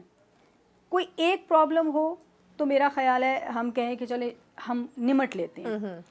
سب سے جو ہمارا مین پرابلم ہے وہ جابس کا نہ ہونا ہے. ٹھیک ہے، بے روزگاری ہے. اگر کسی کے پاس کوئی ٹیلنٹ ہے تو اس کے پاس نہ اپرچونٹیز ہیں اور نہ پیسہ ہے. میں نے یہ دیکھا ہے کہ پاکستان میں بہت ٹیلنٹ ہے بالکل. اور پاکستانی قوم وہ اور ہم قوم ہے کہ اس جیسی قوم میں یہ قوم اپنے لیے الگ ملک حاصل کر سکتی ہے، الگ وطن لے سکتی ہے، تو یہ کیا کچھ نہیں کر سکتی؟ یہ قوم وہ کچھ کر سکتی ہے جو کوئی نہیں کر سکتا. مطلب دنیا میں نہیں سمجھتی کہ کوئی بھی اور ملک ہوگا جس کے لوگ ایسے ہوں گے جیسے پاکستان کے. مطلب ان کو ہر رستہ یا شاید خدا نکال دیتا ہے یا یہ خود نکال لیتے ہیں، لیکن ہر چیز کا ان کے پاس سلوشن موجود ہے، حل ہے. اس کے باوجود ہم کیوں ہم اخلاقی لحاظ سے بھی پستی کی طرف جا رہے ہیں، ہم فائنینشیل لحاظ سے بھی پستی کی طرف جا رہے ہیں. جیسے کہ ہمارے پہلے مہمان بھی بتا رہے تھے کہ بے ایمانی بڑی ایمانداری سے کرتے ہیں، بہت ایمانداری سے کرتے ہیں. تو ہم سب کچھ کرتے ہوئے کیوں ناکام ہیں؟ ہم نے کبھی اس چیز پہ غور نہیں کیا کیونکہ ایک ہم اندر سے خالی ہو چکے ہیں، ہمیں احساس ہی نہیں ہے بے حسی کی. ہم انتہا پہ پہنچے. میں صرف یہ جانتی ہوں کہ میں، میرے بچے، میرا گھر. جب تک خود کو دیکھیں یہ وہ میں تھی جس نے ابلیس بنا دیا تھا. یہ وہ میں ہی تھی جس نے اقبال کو کہا تھا کہ چلو بھائی پاکستان بنا لیتے ہیں نا. تو یہی میں جب اپنے بارے میں سوچوں گی نا تو وہ پازیٹیو بھی ہو سکتا ہے، وہ نیگیٹو ہو سکتا ہے. اگر تو وہ پازیٹیو ڈیپینڈ کرتے ہیں ہم کیسے وہ پازیٹیو اس کو لے کے چل رہی ہیں یا نیگیٹو. اگر پازیٹیو لیتے ہیں تو میں تبدیلی لے آؤں گی معاشرے میں، لیکن اگر نیگیٹو لیتی ہوں تو وہ بگاڑ کہاں پہ بھی جائے گا؟ کہ وہ اس کا ذمہ دار بھی میں ہی ہوں. تو ہمیں بیسکلی میں سے نکل آنا چاہیے، میرا ہو جائے، ہمارا ہو جائے، سب کا ہو جائے. بالکل. تو جب ہم اس چیز کو سمجھ جائیں گے تو تبدیلی آئے گی، ادروائز تبدیلی نہیں آ سکتی. اور ہماری گورنمنٹ کو صرف جابس کریٹ کرنے چاہیے. اگر جابس نہیں ہے تو چھوٹے بزنس ہوتے ہیں. آپ کے گھر میں میں سمجھتی ہوں کہ ہر برائی جو ہے نا وہ بھوک سے شروع ہوتی ہے. سوسائٹی کا انتشار بھوک سے. ہم آج کل بات کرتے ہیں نا کہ جرائم بڑھتے جا رہے ہیں. کیوں بڑھ رہے ہیں؟ کیونکہ بھوک بڑھ رہی ہے، بے روزگاری بڑھ چکی ہے، مہنگائی آپ دیکھیں، مہنگائی کا جن بے قابو ہو چکا ہے. بالکل. تو لوگوں نے اپنے گھر چلانے کے لیے، بچوں کا پیٹ پالنے کے لیے، ماں باپ کو، بیوی کو کھلانے کے لیے وہ کیا کریں گے؟ وہ یہی کریں گے، غلط راستہ اختیار کریں گے. اور آرگنائزیشنز کتنے لوگوں کو سنبھالے گی؟ جن لوگوں کو پاکستان کی گورنمنٹ نہیں سنبھال سکتی. میری اکثر لوگوں سے بحث ہوتی ہے.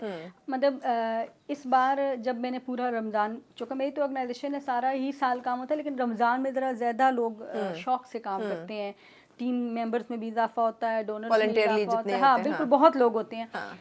تو میں نے دیکھا کہ سب سے جو برا ایکسپیرینس میرا اس رمضان میں رہا نا لوگوں کے رویوں کی وجہ سے.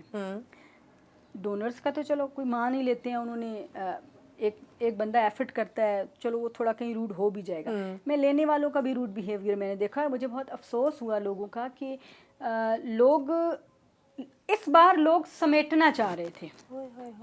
لوگوں کو یہ نہیں تھا کہ میں نے رمضان میرا گزر جائے یا میرے پاس کچھ ہے.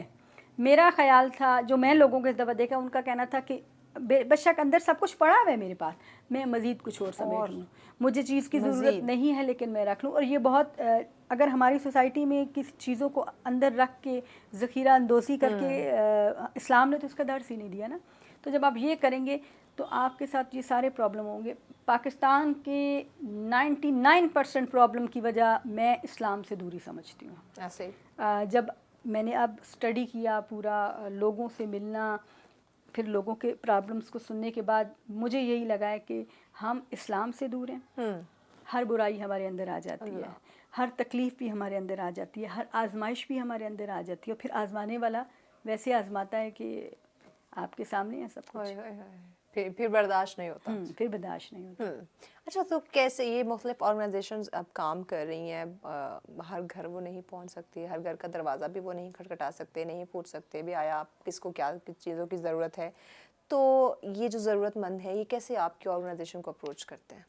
دیکھیں، میں जैसे मैं अब अपने शहर की मुख्तलिफ ऑर्गेनाइजेशन को देखूँ, वैसे तो बड़े बड़े नाम है, लोगों ने अप्रोच कर देते हैं, लेकिन जो छोटी ऑर्गेनाइजेशन और सीरियस वाली जो है ना ऑर्गेनाइजेशंस जो काम कर रही हैं, उनको अप्रोच करने के लिए मैं समझती हूँ कि जो आपके डिस्ट्रिक्ट लेवल पे है, ये जो आपके लोकल नुमाइंदे होते हैं, इनको चाहिए कि ऐसी ऑर्गेनाइजेशन की सरपरस्ती करें। इलेक्शन के जैसे दिनों में 5 MP इधर से निकलते हैं, 5 उधर से निकलते हैं, 10 काउंसलर निकल आते हैं, उनके फेवर करने वाले एक्टिविस्ट निकल आते हैं। ऐसे तब तो हर हल्के में मदद हो रही होती है, मदद हो रही होती है, सबके मसाइल सुने जा रहे होते हैं, हल करने की पूरी कोशिश की जा रही होती है। और मैं उसके ये बाद समझती हूँ कौन कि किस हाल यही में पता नहीं। 25-30 लोग जो किसी एक हल्के के 25-30 लोग होते हैं ना मुख्तलिफ पार्टीज के, ये अगर उन ऑर्गेनाइजेशंस की ही सरपरस्ती कर लें तो आप पूरे पाकिस्तान को नहीं ठीक कर सकते, लेकिन आप अपने इलाके को ठीक कर सकते हैं ना।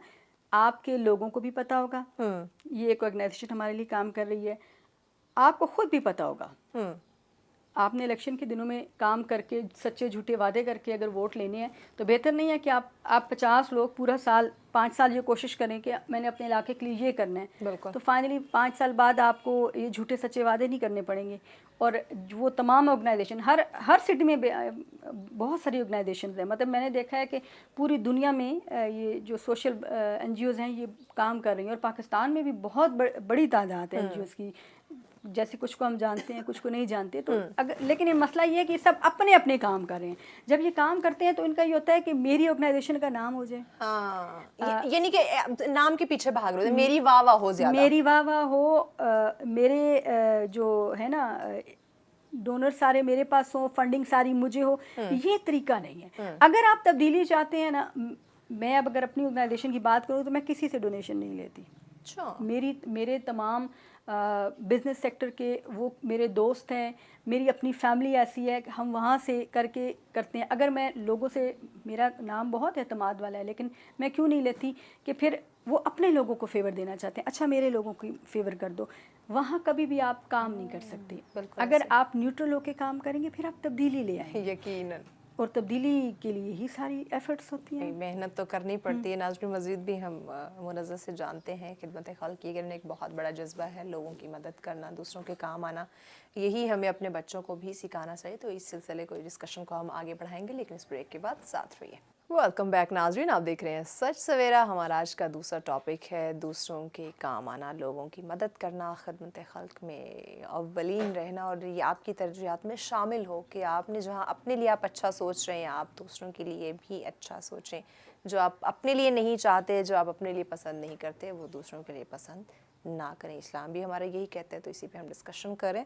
मुनज़्ज़र, हम दीन इस्लाम को देखें, इस्लामी तालीमात को देखें, नबी अकरम सल्लल्लाहु अलैहि वसल्लम की ज़िंदगी को देखें, तो हर जगह हमें यही मिलता है, लोगों के काम आओ, किसी का बुरा ना सोचो, किसी के साथ बुरा ना करो, ख़ुद भूखे रह कर दूसरों का पेट पालने वाला घराना हमारा नबी अकरम सल्लल्लाहु अलैहि वसल्लम और अहले बैत का घराना है कि ख़ुद फाके काटना, लेकिन अपने दर से किसी को खाली हाथ नहीं जाने दिया। तो हम क्यों अपने बच्चों को या ख़ुद उनकी ज़िंदगी का मुतालिया नहीं करवाते, अपनी इस्लामी तालीमात नहीं पढ़ते, और हर मुमकिन इस वक्त हमारी जो कोशिश है वो अपने बैंक बैलेंस को बढ़ाने की, अपना घर भरने की, अपना जहाँ कहीं से भी मिल रहा है वो स्टोर करने की, जबकि इस्लाम ये कहता है ना कि जो आपकी ज़रूरत से ज़्यादा है आपके पास वो लौटा दो, मतलब यानी कि वो हमारा हक ही नहीं, लौटा देने का कहा गया है। तो हम क्यों इस बात पे तवज्जो नहीं देते? देखिए, वो फिर वही बात है कि इस्लाम से दूरी, हमें पता ही नहीं होता। हमारे अंदर हम इस्लाम की वो चीज़ें उठा लेते हैं जो फ़ायदे में होंगी, हम उतनी हम रखेंगे अपने पास। बिल्कुल, हमारे अंदर बेसिकली लालच आ गया है, हम बेहिसी की उस इंतहा पे हैं कि हमें इस चीज़ का भूल गया है कि ज़िंदगी तो अमानत है।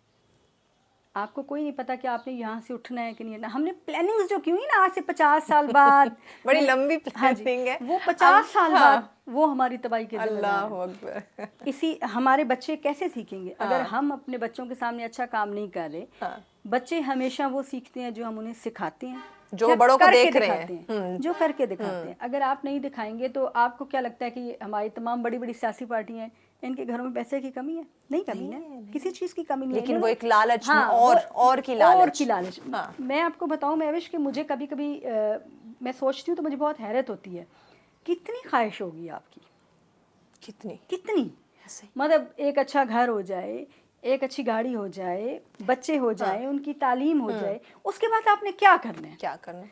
point? मैंने जब आप यकीन करें कि जब मैं इस काम की तरफ आई ना तो मैं भी कोई शौक से नहीं आई, डेफिनेटली मैं भी इस दुनिया का हिस्सा हूँ और मैं भी ये सोच सकती हूँ कि मैं ये बना लूँ, मैं वो बना लूँ, मैं अपने बूढ़ा हो लिए जाऊंगी तो एक बड़ा एम्पायर खड़ा बिल्कुल, करके एक अच्छा बिजनेस शुरू कर दूं। लेकिन एक वक्त आया कि मेरी जब मुझे ज़िंदगी की हकीकतों का एहसास हुआ ना तो मेरी सोचें ख़त्म हो गई, मेरी कोई ख्वाहिश नहीं रही। मुझे अल्लाह ने हर चीज़ मेरी औकात से, मेरी ख्वाहिश से, मेरी बसात से बहुत ज़्यादा दी। क्या बात, क्या बात। मैं अच्छा, आपकी जब ये हाँ। सोच हो जाती है, मैं खुद अक्सर जब घर बैठी होती हूँ फैमिली के साथ डिस्कस कर रही होती हूँ तो ये चीज़ें मैं कहती हूँ मुझे स्टोर करने में कोई शौक नहीं, मुझे बैंक बैलेंस बढ़ाने में कोई शौक नहीं, कोई इंटरेस्ट नहीं है। मैंने कहा ज़िंदगी का मुझे नहीं पता, बिल्कुल। मैंने कहा मुझे मेरे पल भर का नहीं पता, अगली सांस का नहीं पता मैं लूँगी या नहीं लूँगी। तो मैं अपने आप को अपने जो ख्वाहिशात या जहाँ मैं किसी के काम आ सकती हूँ उन चीज़ों को छोड़ के मैं अपना बैंक बैलेंस क्यों बढ़ाऊँ, महविश क्यों ख्वाहिशात के पीछे भागूं? अगर आप अपने मुश्किल वक्त के लिए रखा हुआ सामान किसी को मुश्किल में दे देते हैं ना तो आपको मुश्किल वक्त ही नहीं आता। यही चीज़ हमें समझ नहीं आती। ये अगर सोच हमें डेवलप हो जाए या ये समझ आ जाए तो कोई परेशान हो ही नहीं। लेकिन ये भी एतकाद की कमी है ना, हम अल्लाह पे अपना एतकाद मजबूत ही नहीं करते। हमें एक रोटी, कपड़े और मकान में ऐसा फंसा दिया गया है कि मैं सिर्फ ये सोचती हूँ कि महीने के आखिर में गैस का 60,000 बिल देना है, ऐसे ही, ठीक है। मुझे ये इस चीज़ का एहसास ही नहीं है। जैसे खुदा ने वादा किया है कि मैं पत्थर में कीड़े को भी खाना दे दूंगा, रिस्क तो उसने देना है ना। तो लेकिन मैं उस चीज़ को भूल चुकी हूँ क्योंकि पत्थर में आपको बिजली, पानी और गैस का बिल नहीं देना पड़ता, ठीक है।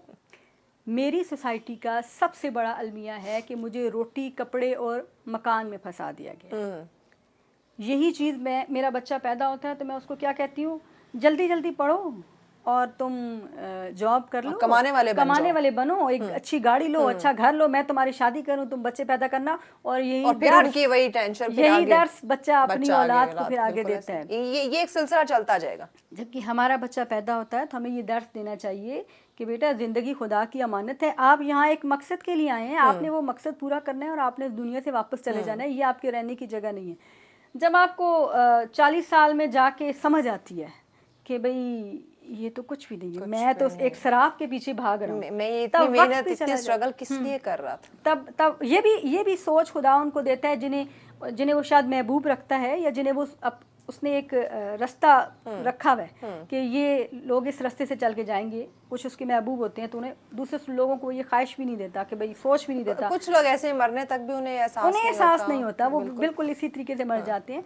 तो ये सब भी खुदा की अनायत है और हमें बच्चे को पैदाइश के वक्त बता देना चाहिए कि बेटा जी आप यहाँ मकसद के लिए आए हैं, अपनी ज़िंदगी को बेहतर तरीके से गुजारो, उसके अहकामात के मुताबिक गुजारो और फिर तुमने इस दुनिया से चले जाना है। आप यकीन करें माशरा सुधर जाएगा, बिल्कुल सुधरेगा। तालीम और तरबियत का बड़ा अहम रोल होता है और वालिदैन के बाद बच्चा उस्ताद की सुनता है, उस्ताद की मानता है कि ज़िंदगी कैसे गुजारनी हो। या तो माँ बाप बताते हैं, माँ बच्चे की पहले या उस्ताद बताते हैं। और हमारे यहाँ उस्ताद भी सिर्फ अपनी 20-25 हज़ार तनख्वाह लेने के लिए आता है, उसका इतना रूट बिहेव होता है। इस वक्त तालीमी इदारों की मैं बात करूँ, चूँकि खिदमत खल्क़ की बात हो रही है, अल्लाह के बंदों की मदद करने के, लोगों के, दूसरों के काम आने की बात हो रही है। हमारे तालीमी इदारों में अच्छे अच्छे बिजनेसमैन बड़े बनाए जा रहे हैं, बड़े निकाले जा रहे हैं, लेकिन अच्छा इंसान नहीं बन पा रहा। इसमें आप किसकी गलती समझती हैं, हमारे वालिदैन की, हमारे तालीमी इदारों की? हमारे वालिदैन की पहली गलती है कि वो हमारे लिए स्कूल ऑफ थॉट ही सही नहीं रखते। अगली गलती हमारे टीचर्स की है, मैंने आपको पहले कह दिया कि वो सिर्फ अपनी तनख्वाह लेने के लिए आते हैं, उन्हें इससे कोई सरोकार नहीं है कि जो बच्चे वो अपने माइंड में ये रखते ही नहीं है कि हमने एक बच्चा कामयाब करना है। फिर हमारी सोसाइटी, बड़ा अच्छा बिजनेसमैन बनाना है भाई। फिर हमारी सोसाइटी ऐसी है फिर हमारी सोसाइटी ऐसी है कि, और वो आप बिजनेस बना के भी क्या करेंगे, आप चले जाएं, पत्थर उठाएं, नीचे से आपको निकलेंगे बड़े बड़े पढ़े लिखे लोग निकलेंगे, आपके पास तो जॉब ही नहीं है, ऐसे अपॉर्चुनिटीज नहीं, आपके पास कोई काम ही नहीं है। बिजनेस करने के लिए आप कहेंगे पैसा नहीं है। और अब आके ये है कि मैंने देखा है कि लोगों ने बच्चे स्कूलों से उठा लिए हैं, वो फीस ही नहीं दे सकते। अब आप करें ना, आप दें तालीम, आप कहती है ना कि वो तालीम दे रहे हैं, कुछ भी नहीं दे रहे। अब बच्चे, यानी हमारा बच्चा अपने बुनियादी हक से भी महरूम हो गया। हमारा बच्चा बुनियादी हक से महरूम है। ना उसे अच्छी तालीम मिल रही है, ना उसे तरबियत मिल रही है, ना उसे अच्छा खाना मिल रहा है, ना उसे अच्छा लिबास मिल रहा है, ना उसे अच्छा माहौल मिल रहा है, उसे कोई चीज़ नहीं मिल रही। हमारे यहाँ एक घर में 10-10 बच्चे हैं और खाने के लिए कुछ नहीं है, स्कूल नहीं जाते, छोटे छोटे बच्चे, मैं चाइल्ड लेबर पे भी काम करती हूँ, छोटे छोटे बच्चे मुख्तलिफ शॉप्स पे काम कर रहे हैं, छोटी छोटी बच्चियाँ लोगों के घरों में काम। कोई रोकथाम, कोई लॉ, कोई कानून क्या नहीं? करें, कानून बहुत सारे हैं, करें क्या? आप देखें ना, एक बंदे के घर में 6 बच्चे हैं, कोई नहीं है, जॉब नहीं है। अब बूढ़े आदमी को तो कोई भी अपने घर काम के लिए भी नहीं रखता, उसे अपने बच्चे ही काम पे भेजने पड़ेंगे। चाहे बेटी को किसी के घर काम के लिए भेजता है, वो वहाँ से ज्यादती का निशाना बन के आ जाती है। 90% हमारे घरानों में ये हो रहा है बहुत सारे इंसिडेंट हमने सुने, बिल्कुल सुनिए, क्योंकि लेकिन रोकथाम फिर भी नहीं। हम इस कदर इंतशार का शिकार हैं कि हमें बिल्कुल किसी रिश्ते की तमीज़ नहीं है, हमें अपनी कोई हद नहीं पता, हम अजीब, हमारी सोसाइटी एक मुकम्मल बेरवि का शिकार, चीज़ों को लेके हम इतने कॉन्शियस हुए हैं कि हमें कुछ नहीं पता। हमारे यहाँ बच्चों के साथ ये हो रहा है, जो जाते हैं दुकानों पे जाते हैं, वहाँ लड़कों के साथ भी यही हो रहा है। छोटे छोटे बच्चे वो काम कर रहे हैं जो उनके करने के है ही नहीं है। क्या होगा? ये ज़रा बच्चे बड़े होंगे, लिखने की, खेलने कूदने की उम्र है, लेकिन वो कमाई में क्रिमिनल मसरूफ है। माइंड, हमारा बच्चा क्रिमिनल माइंड है। क्यों? क्योंकि उसको हालात ही वो दिए। एक बच्चा जब छोटी उम्र में ऐसी सोसाइटी में जाएगा, ये जो लोकल शॉप्स होती हैं, मैकेनिक्स की शॉप्स होती हैं, अपने से बड़े लड़कों में बैठेगा, उसे तो उसकी माँ ने बताया ही नहीं ना कि तुम दुनिया में क्यों आए हो। वो तो बाहर से माँ तो वो उठी है सुबह तो भाई इस टेंशन में रही है, बिल कैसे दूंगी, शोर कमा के नहीं लाया, वो बीमार आज है, खाना कैसे पकाएंगे, आज खाना कैसे पकाएंगे, 8 बच्चों की कपड़े धोएगी या उनकी तरबियत करेगी, उसे तो खुद कुछ नहीं पता था। और वो जिस जगह से आई है, उससे तो मैं ये समझती हूँ कि हमारे वालिदैन की तरबियत नहीं हुई, फिर हमने आगे बच्चों की तरबियत भी नहीं की। हमारे यहाँ एक ऐसी जनरेशन आनी चाहिए जो समझ रखती हो, समझदार हो, जो समझ रखती हो, और जो ये जिगरा भी रखती हो कि यार मैंने ठहरना है, मैंने सहना है, ऐसे बर्दाश्त। जो फेस करना पड़ेगा। तरबियत बात फिर वो आ जाती है, तरबियत। यहाँ हम सियासत की बात करें या यहाँ हम नॉर्मल ज़िंदगी गुजारने वाले एक इंसान की बात कर लें, किसी बिजनेस करने वाले शख्स की बात कर लें, बात आ जाती है तरबियत की, कि आपकी तरबियत में कितना ठहराव है। बिल्कुल। और वो ठहराव, वो बर्दाश्त, वो दरगुजर करना, वो शुक्र करना, दूसरों के काम आना, वो हम नहीं सिखा रहे। हम ये सिखा रहे हैं कि अपना काम कैसे निकालना है। बिल्कुल बिल्कुल यही बात है। हमें अपने बच्चों को यही सिखाना चाहिए कि लोगों के लिए कुछ करो। इस्लाम ने ये कहा है कि आप अच्छी बात करते हैं, वो भी सदका है। ज़रूरी नहीं कि आपके पास माल हो वो ही खर्च करे तो वो आप सदका है। अच्छा, हमें ये भी एक माइंडसेट है कि मेरे पास पैसा होगा तो मैं दूसरों की मदद कर सकता हूँ, मेरे पास पैसे नहीं, मैं मदद क्या करूँ। मेरी ऑर्गेनाइजेशन के साथ बहुत सारे ऐसे टीचर मुंसलिक हैं जो फ्री पढ़ाते हैं। ज़बरदस्त। मैं दस्तकारी स्कूल बनाया हुआ है जिसमें बहुत सारी बेवा और यतीम बच्चियाँ मुख्तलिफ 8 से 10 कोर्सेज फ्री करती हैं, टीचर फ्री आता है। मैं अपने किसी टीचर को पे नहीं करती। बहुत खूब। वो कहते हैं हम पैसे नहीं दे सकते आपको, लेकिन हम अपना वक्त दे सकते हैं आपको, और वो सबसे ज़्यादा कीमती है। और यही हमारी सोसाइटी को पता होना चाहिए कि आप अपना वक्त दें। आप में, हर इंसान में अल्लाह ने कोई ना कोई एबिलिटी रखी है, ऐसा पॉसिबल ही नहीं है। बिल्कुल। कोई फिजिकली कर सकता है, कोई फाइनेंशियली कर सकता है, कोई मेंटली कर सकता है, कोई मॉरली कर सकता है। हर इंसान में, किसी में स्पीकिंग पावर इतनी होती है कि वो सोचें बदल देते हैं लोग, लेकिन वो कहेगा जी मेरे पास तो कुछ है नहीं, मैं आपको कैसे दूं। भाई आपके पास बहुत कुछ है। हर इंसान के पास कुछ ना कुछ है जिससे वो दूसरे की मदद कर सकता है। बिल्कुल। लेकिन ये शऊर देने की बात है, और ये शऊर, ये बताने की वही बात है। फिर बात नहीं आ जाती कि ये शऊर हमें कौन देगा, ये शऊर हमें हमारे स्कूल देंगे। ये बात करते ब्रेक लेनी है। ब्रेक के बाद नाज़रीन इस पे बात करते हैं कि काबिलियत है लोगों में, और हर इंसान में कोई ना कोई सलाहियत, कोई ना कोई टैलेंट मौजूद है। सिर्फ पैसे से ही आप किसी की मदद नहीं कर सकते। आप राह चलता है, अगर कोई पत्थर पड़ा हुआ है रोड पे, आप वो उठा के भी किसी के लिए आसानी पैदा कर सकते हैं। इस तरह की बहुत सारी और चीज़ें हैं जिसे आप लोगों की मदद कर सकते हैं, उनके काम आ सकते हैं। मज़ीद भी इस पर डिस्कशन करते हैं, लेकिन इस ब्रेक के बाद साथ रहिए। वेलकम बैक नाजरीन, आप देख रहे हैं सच सवेरा। बात हम कर रहे हैं लोगों के काम आना, दूसरों की मदद करना, कैसे किसी मुश्किल, कोई इंसान किसी मुश्किल में है, कोई मदद का तलबगार है, तो कैसे आप उसकी मदद कर सकते हैं, इसी पे बात कर रहे हैं। हमारे साथ मुनज़्ज़ा है। मुनज़्ज़ा, बात हो रही थी कि हम सोच कैसे बदलें, कौन बदलेगा, लोगों के काम आना है, पैसे से ही आप किसी के काम नहीं आ सकते, और भी बहुत सारी चीज़ें। कंटिन्यू करें। पहले हमारे वालिदैन हमें बताएंगे, फिर हमारे स्कूल की असम्बली हमें बताएगी। वो जो आप असम्बली में 10 मिनट के लिए आप कौमी तराना और लपियाती रोज़ पढ़ते हैं, उसे हफ्ते में 1 दिन कर दें आप, और बाकी 5 दिन आप बच्चों को ये बताएं कि इस्लाम क्या है, इंसानियत क्या है, और वो किसी भी चीज़ से, किसी भी मज़हब से आ रही है। आपके मदारिस में सुबह जो आप एक अरबिक में कुरान पाक की तिलावत करते हैं, उसको भी थोड़ा सा मुख्तसर कर दें और उसका तर्जमा बता दें। बिल्कुल, उसको समझा दें कि ये जो हमने आधी आयत पढ़ी, आप मत पढ़िए पूरा पूरा रुकू, आधी आयत की आप जब तफसीर उसको बता देंगे तो आपके बच्चे को खुद ही शऊर आ जाएगा कि मैंने इस जगह से निकल के सोसाइटी के लिए क्या करना है। उसको ये भी समझ आ जाएगी कि मेरी चैरिटी मस्जिदों के लिए नहीं है, मेरी चैरिटी इंसानियत के लिए है। बिल्कुल। और आपको मौजूदा दौर में हर इंसान इतनी हिस्स रखता है कि उसको ये भी पता है कि कौन अच्छा है और कौन बुरा है, कौन सिंसियर है, कौन करप्ट है, कौन नहीं है। आज के दौर में मुझे लगता है कि हर इंसान के अंदर एक कैमरा फिट हुआ है, एक एक्सरे मशीन है जो आपको पूरा का पूरा स्कैन कर लेती है। तो आप अपने आसपास देख के ऐसे बहुत सारे एवेन्यू सेलेक्ट कर सकते हैं कि जहाँ से आप थोड़ा सा टाइम अपने 24 घंटों में से अगर आप संजीदगी से 1 घंटा उस एवेन्यू पे खड़े होकर लोगों की तब्दीली का अगर माइंड बना लेना तो आप तब्दीली ले आएंगे। ये कैसे लोगों का माइंडसेट किस तरह से चेंज करें कि आया पैसे ही सब कुछ नहीं है? कहते हैं ना कि किसी को देख के मुस्कुरा देना भी सदका जारी है। बिल्कुल, ये भी किसी की मदद करना है। हो सकता है वो किसी प्रॉब्लम में, किसी परेशानी में जा रहा हो, लेकिन आपने देख के स्माइल पास कर दी तो वो अपने थोड़ी देर के लिए अपने वो गम भूल गया।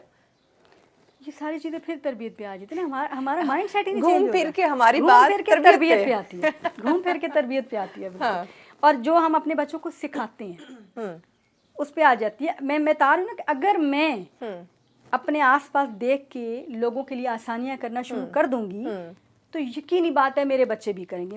मैंने कहाँ से सीखा?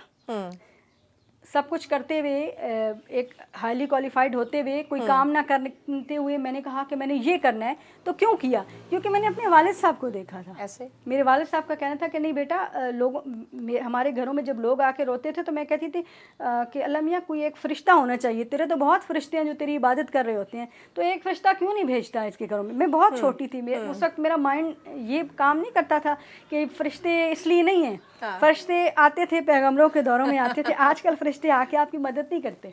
तो मैं कहती थी अल्लाह मियाँ भेज कोई फरिश्ता जो इनकी मदद करे। तो मैं फिर अपने बाबा से डिस्कस करती थी। मैं कहती थी बाबा जी ये देखें ना, लोगों के इतने मसले हैं। तो जब मैं पहले किससे सुनती थी कि वो जाने माद उठाती है तो नीचे से उसकी खाने की चीज़ें निकल आती हैं, तो ये हमारे दौर में क्यों नहीं होता?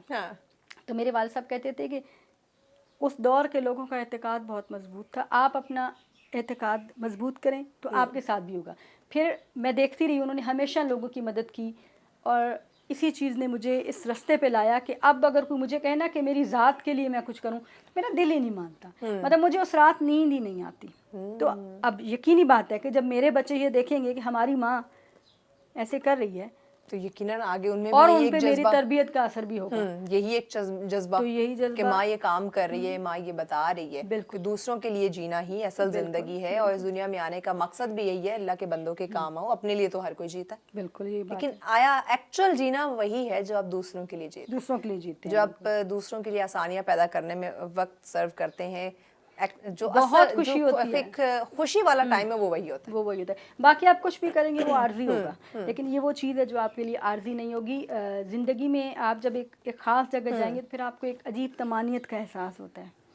आपको ऐसा लगता है कि मैं मुकम्मल हो गया हूँ, मैं अधूरा नहीं हूँ। अच्छा, ये बात सच है। ये जिन लोगों ने प्रैक्टिस की है या जाने अनजाने में प्रैक्टिस में ये काम हो गया हो कि जब उन्होंने किसी दिन उनसे ये काम हुआ हो कि अल्लाह के बंदे के वो काम आए हो, कि छोटी सी मदद कर दी हो, कि या रास्ते से कोई पत्थर हटा दिया हो या किसी लिए कोई भी आसानी पैदा कर दी हो, पूरा दिन वो एक अजीब सी खुशी महसूस करेंगे, तमानियत का एहसास, उनकी रूह बड़ा हल्का महसूस करेगी। बिल्कुल ऐसी बात। ये बात है। ये प्रैक्टिकल अगर हम करना शुरू कर दें तो वाकई इस वक्त जो हम एंजाइटी, डिप्रेशन में और क्या हर वक्त स्ट्रेस में रहते हैं, उसकी भी एक वजह ये है।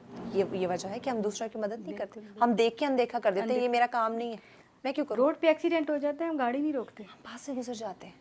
बिल्कुल पास से गुजर ये तो एम्बुलेंस आएगी, उठा के ले जाएगी, उसका काम है, मैं क्यों इसमें हाथ डालूं, मैं पुलिस केस में मेरा नाम आ जाए।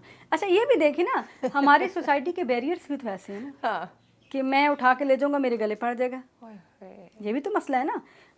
اور یہ بھی تو ہم ہی نے بنایا نا, یہ بھی ہم ہی نے issue بنایا, ہم ہی نے کریٹ کیا, ورنہ یہ باقی آپ دیکھیں ویسٹ میں دیکھیں وہاں پہ کیوں نہیں ہے, یہ ہماری ہی سوسائٹی میں یہ چیزیں کیوں پائی جاتی بے حسی. اور ہم یقیناً یہ ایک لمحہ فکرہ بھی ہے بے حسی اور وسائل کی کمی. وسائل کی اس قدر کمی ہے کہ ہم ہر غلط کام, غلط ایکٹ کر گزرنے کے لیے تیار بیٹھے ہیں. جہاں موقع ملے گا ہم غلط کریں گے تاکہ ہماری زندگی کا کچھ ٹائم ریلیکس ہو جائے. پرابلمس اس قدر زیادہ ہو گئے ہیں کہ جہاں سکون کے لمحات ہمیں ڈھونڈنے چاہیے اچھے کاموں میں, وہاں ہم رانگ رستے پہ چل کے اس کی ڈائریکشن ہماری نہیں ہے صحیح, ڈائریکشن نہیں ٹھیک, ہم صحیح جو ڈائریکشن اس میں جانے کی ہمیں ضرورت ہے. وہ کون لے کے جائے گا؟ ہمارا اپنا ظرف, ہمارا اپنا نفس. ہمیں خود بیٹھ کے سوچنا ہوگا, بالکل اپنا ذاتی محاسبہ ہمیں کرنے کی ضرورت ہے, نہ کہ ہمیں اس امید میں رہیں کہ منزہ آئے گی, اس کی آرگنائزیشن آئے گی, یا اور 10 لوگوں کی ایسی تنظیمیں بنی ہوئی ہیں وہ آئیں گی تو غریب لوگوں کی یا جو ضرورت مند ہے ان کی ضرورت پوری کرے گی, یا میں مشکل میں ہوں تو میری مشکل آسان ہو جائے گی. تھوڑی قناعت کی طرف بھی آ جائیں, تھوڑا سا قناعت کی طرف بھی آ جائیں. قناعت بھی کریں گے تو ہماری سوسائٹی میں بہت تبدیلی آ جائے گی. اچھا, اس میں اب چونکہ ہم اختتام کی طرف چل رہے ہیں, ایک ہم بات کرتے ہیں, میڈیا ایک بہت بڑا ہتھیار ہے, بہت بڑی پاور ہے اس کے پاس, social media, electronic media, print media. جہاں ہم بات کرتے ہیں کوئی اچھی بات پھیلانی ہو, لوگوں کو اویئر کرنا ہو, جیسے کووڈ آیا تو ہم نے میسیج کو سر عام کر دیا اور اس طرح وائرل کیا کہ ہر ایک کو پتہ چل جائے کہ آیا احتیاطی تدابیر کون سی ہیں, کیسے اپنے آپ کو اس نے محفوظ رکھنا ہے. تو یہ ایک پلیٹ فارم جو ہے, جو اتنا اسٹرانگ پلیٹ فارم ہے, کیا سمجھتی ہیں اس کے تھرو کیسے ہم لوگوں تک پیغام پہنچا سکتے ہیں کہ دوسروں کی مدد کرنا, لوگوں کے کام آنا, یہی اصل زندگی ہے؟ دیکھیں ڈیفینیٹلی یہ ایک بہت بڑا آپ کے پاس پلیٹ فارم ہے جس سے آپ لوگوں کو اویئر کر سکتے ہیں, لیکن یہ بھی مسئلہ ہے کہ اب ہم وہ بھی نہیں دیکھتے.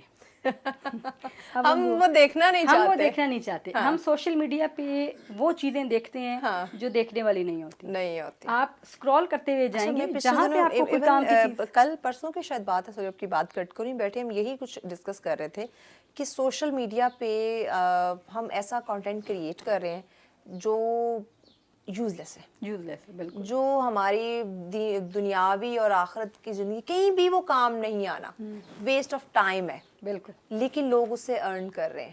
کیوں کر رہے ہیں؟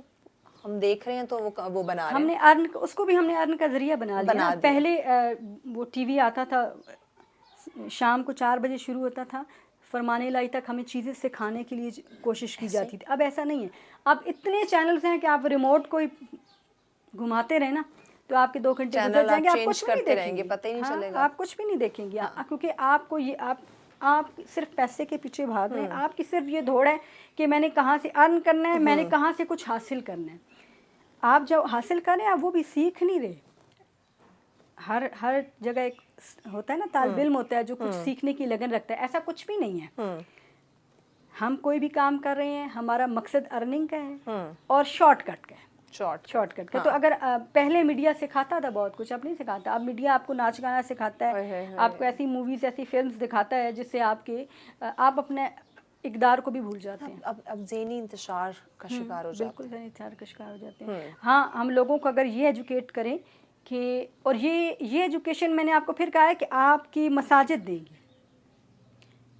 ہمارے ہاں اسلام کی سیاست بھی مسجد سے شروع ہوتی ہے, اسلام کا اسکول بھی مسجد سے شروع ہوتا ہے, لیکن ہماری مسجد خالی ہے, صرف اس میں شیشے لگے ہوئے چمکتے ہوئے, یا نماز کے بعد تالا اور نماز کے بعد تالا لگ جاتا ہے. جب تک ہم اپنی مسجدوں کو نہیں کھولیں گے, ہم اپنے 5 ٹائم کی نماز میں ایک ایسا عالم یا مولانا وہاں بیٹھا ہوگا جس میں اسلام کی روح ہوگی, جب تک وہ نہیں بتائے گا تب تک ہم کبھی بھی تبدیلی نہیں لا سکتے. سوشل میڈیا سے تو بالکل نہیں لا سکتے. وہ قوم ہے کہ جمعہ کا خطبہ سننا ہم گوارا نہیں کرتے, ہم بھاگ کے جاتے ہیں 5 جب مسجد وہ نماز کا ٹائم ہوتا ہے ہم جا کے صف میں کھڑے ہو جاتے ہیں, اور خطبہ سننا بھی لازم ہے. ہم وہ قوم ہے, ہم تو خطبہ نہیں سنتے, ہم آدھی نماز کے لیے ہم بھاگتے ہیں, دوڑتے, اور ایک نماز پڑھی دوسری چھوڑ کے آ جاتے ہیں. اس قوم سے اب مزید ہم کیا توقع رکھیں؟ کیوں کیسے اس قوم کو ایجوکیٹ کریں جو اپنی عبادات مکمل نہیں کر رہے, جو اپنی عبادات مکمل نہیں, عارضی ہے نا. ہمیں یہ تو بتایا گیا ہے کہ دنیا عارضی ہے. ہم نے دنیا کو عارضی نہیں سمجھا, زندگی کو عارضی نہیں سمجھا, ہم نے اپنی تعلیمات کو عارضی سمجھ لیا. یعنی ہم نے ایسا لگتا ہے کہ ہم نے ہمیشہ یہی رہنا ہے, ہم نے مرنا نہیں ہے, ہم نے اللہ کے حضور ہم نے ہم بہت نڈر جواب ہو دہ گئے نہیں ہیں, ہونا. ہم بہت نڈر ہو گئے ہیں. ہاں, کہ ہم نے ہمیشہ جو ہے وہ یہی رہنا ہے. آغاز کیسے کریں؟ ایک چھوٹا سا سٹیپ لینا ہو اللہ کے بندوں کے کام آنے کے لیے, ان کی مدد کرنے کے لیے, کیا سمجھتے کہاں سے آغاز کریں؟ اپنے گھر سے, اپنے آس پاس کے 2 گھروں کو لے لیں بس. وہاں دیکھیں کہ کوئی ایسا بچہ, یا آپ کے گھر کام کرنے والے, ہر گھر میں آج کل میڈ موجود ہے, آپ ان کے 2 بچے پکڑ لیں, انہیں پڑھا سکتے ہیں. آپ نہیں چلیں نہ رٹائیے آپ انہیں اردو کی کتابیں, انگلش کی کتابیں, آپ ان کی تربیت کر سکتے ہیں. ایسے آپ انہیں بتا سکتے ہیں کہ دنیا, یہ جو ہم نے تعلیم اپنا نصاب بنایا ہے, میں اس سے بالکل مطمئن نہیں ہوں. میں نے خود پڑھا ہے, مجھے اس میں سے کوئی چیز کام نہیں آئی, اصل زندگی میں ان میں سے ایک لفظ مجھے کام نہیں آیا. مجھے یہ بتائیں, ہم وہ جو مسٹر چپس پڑھتے ہیں وہ کس کام آئے گا؟ کسی کام نہیں ہے.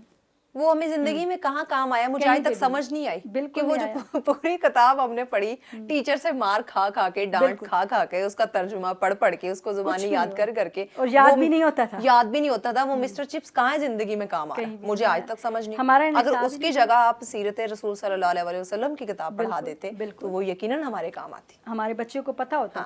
دیکھیں, مجھے یاد ہے کہ یہ 2nd ایئر کے تمام مضامین تھے ان کو, بی اے کے جتنے سبجیکٹس ان کو پڑھ کے میرا دل کرتا تھا محبت کی جائے.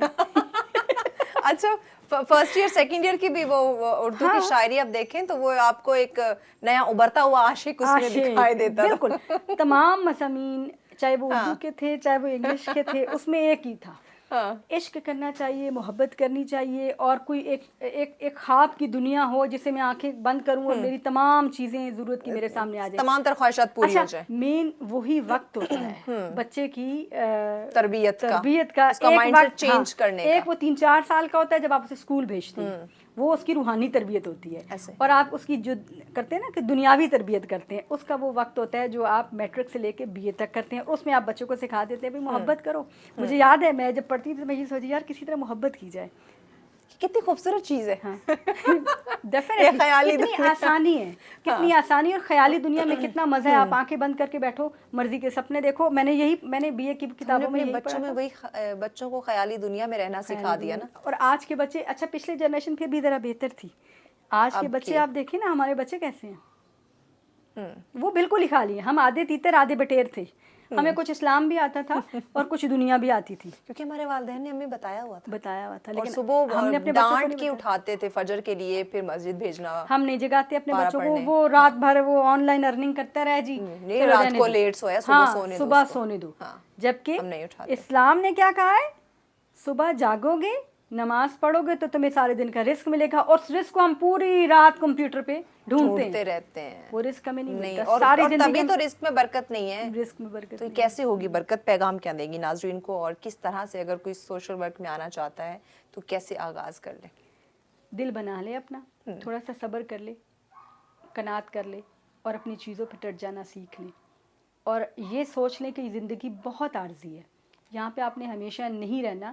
اور یہ جو آپ کے مرنے کے بعد آپ کی دیگیں بنائی جاتی ہیں نا, اچھے اچھے کھانے بنائے جاتے ہیں, پھر آپ کے ہر جمعے رات کو آپ کے لیے قرآن پاک پڑھوائے جاتے ہیں, اسے آپ اپنی زندگی میں یہ اپنی ساری دیگیں پکا کے جائیے. اگر آپ یہ اپنی زندگی میں یہ دیگیں پکا جائیں گے تو یقین کریں آپ کو مری ہوئی دیگیں نہیں ضرورت. اور یہ دیگیں آپ اسی صورت میں پکا سکتے ہیں کہ اپنی جو آپ کی ضرورت کی چیزیں نہیں ہیں وہ چیزیں اٹھائیے اور جا کے اسے دے آئیے جیسے ضرورت ہے. اسٹور مت کریں. ہاں, ہم تو اسٹور کرنے میں مصروف ہے. اسٹور بہت کچھ اسٹور کیا ہے جی. آپ ہمارے گھروں میں کبڈ جا کے کھولیں, آپ کو 50 جوڑا ملے گا کپڑوں کا, کپڑے مزید رکھنے کی اور جگہ دوبارہ نہیں ملے گی پہننے کی. کتنے ایسے گھرانے ہیں جنہیں دوبارہ پہننے کی ضرورت نہیں پڑتی, کیا فائدہ ہے, اور کہیں پہ بچے ٹھٹرتے ہوئے مر جاتے ہیں. اللہ اکبر, اللہ. بالکل ایسی. بہت شکریہ منوزہ صاحبہ, وقت دیا آپ نے. یقیناً ناظرین, اللہ کے بندوں کے کام آنا, خدمت خلق کرنا, یہ جذبہ اپنے اندر پیدا کیجیے گا, کیونکہ ہم شکوہ شکایت کرتے ہیں ایک دوسرے سے بیٹھ کے. اگر کہیں محفل جمی ہو تو ہم یہ ضرور بات کرتے ہیں رزق میں برکت نہیں ہو رہی ہے, عجیب سی بے چینی سی رہتی ہے, عجیب سا سٹریس رہتا ہے. وہ اسی لیے رہتا ہے کیونکہ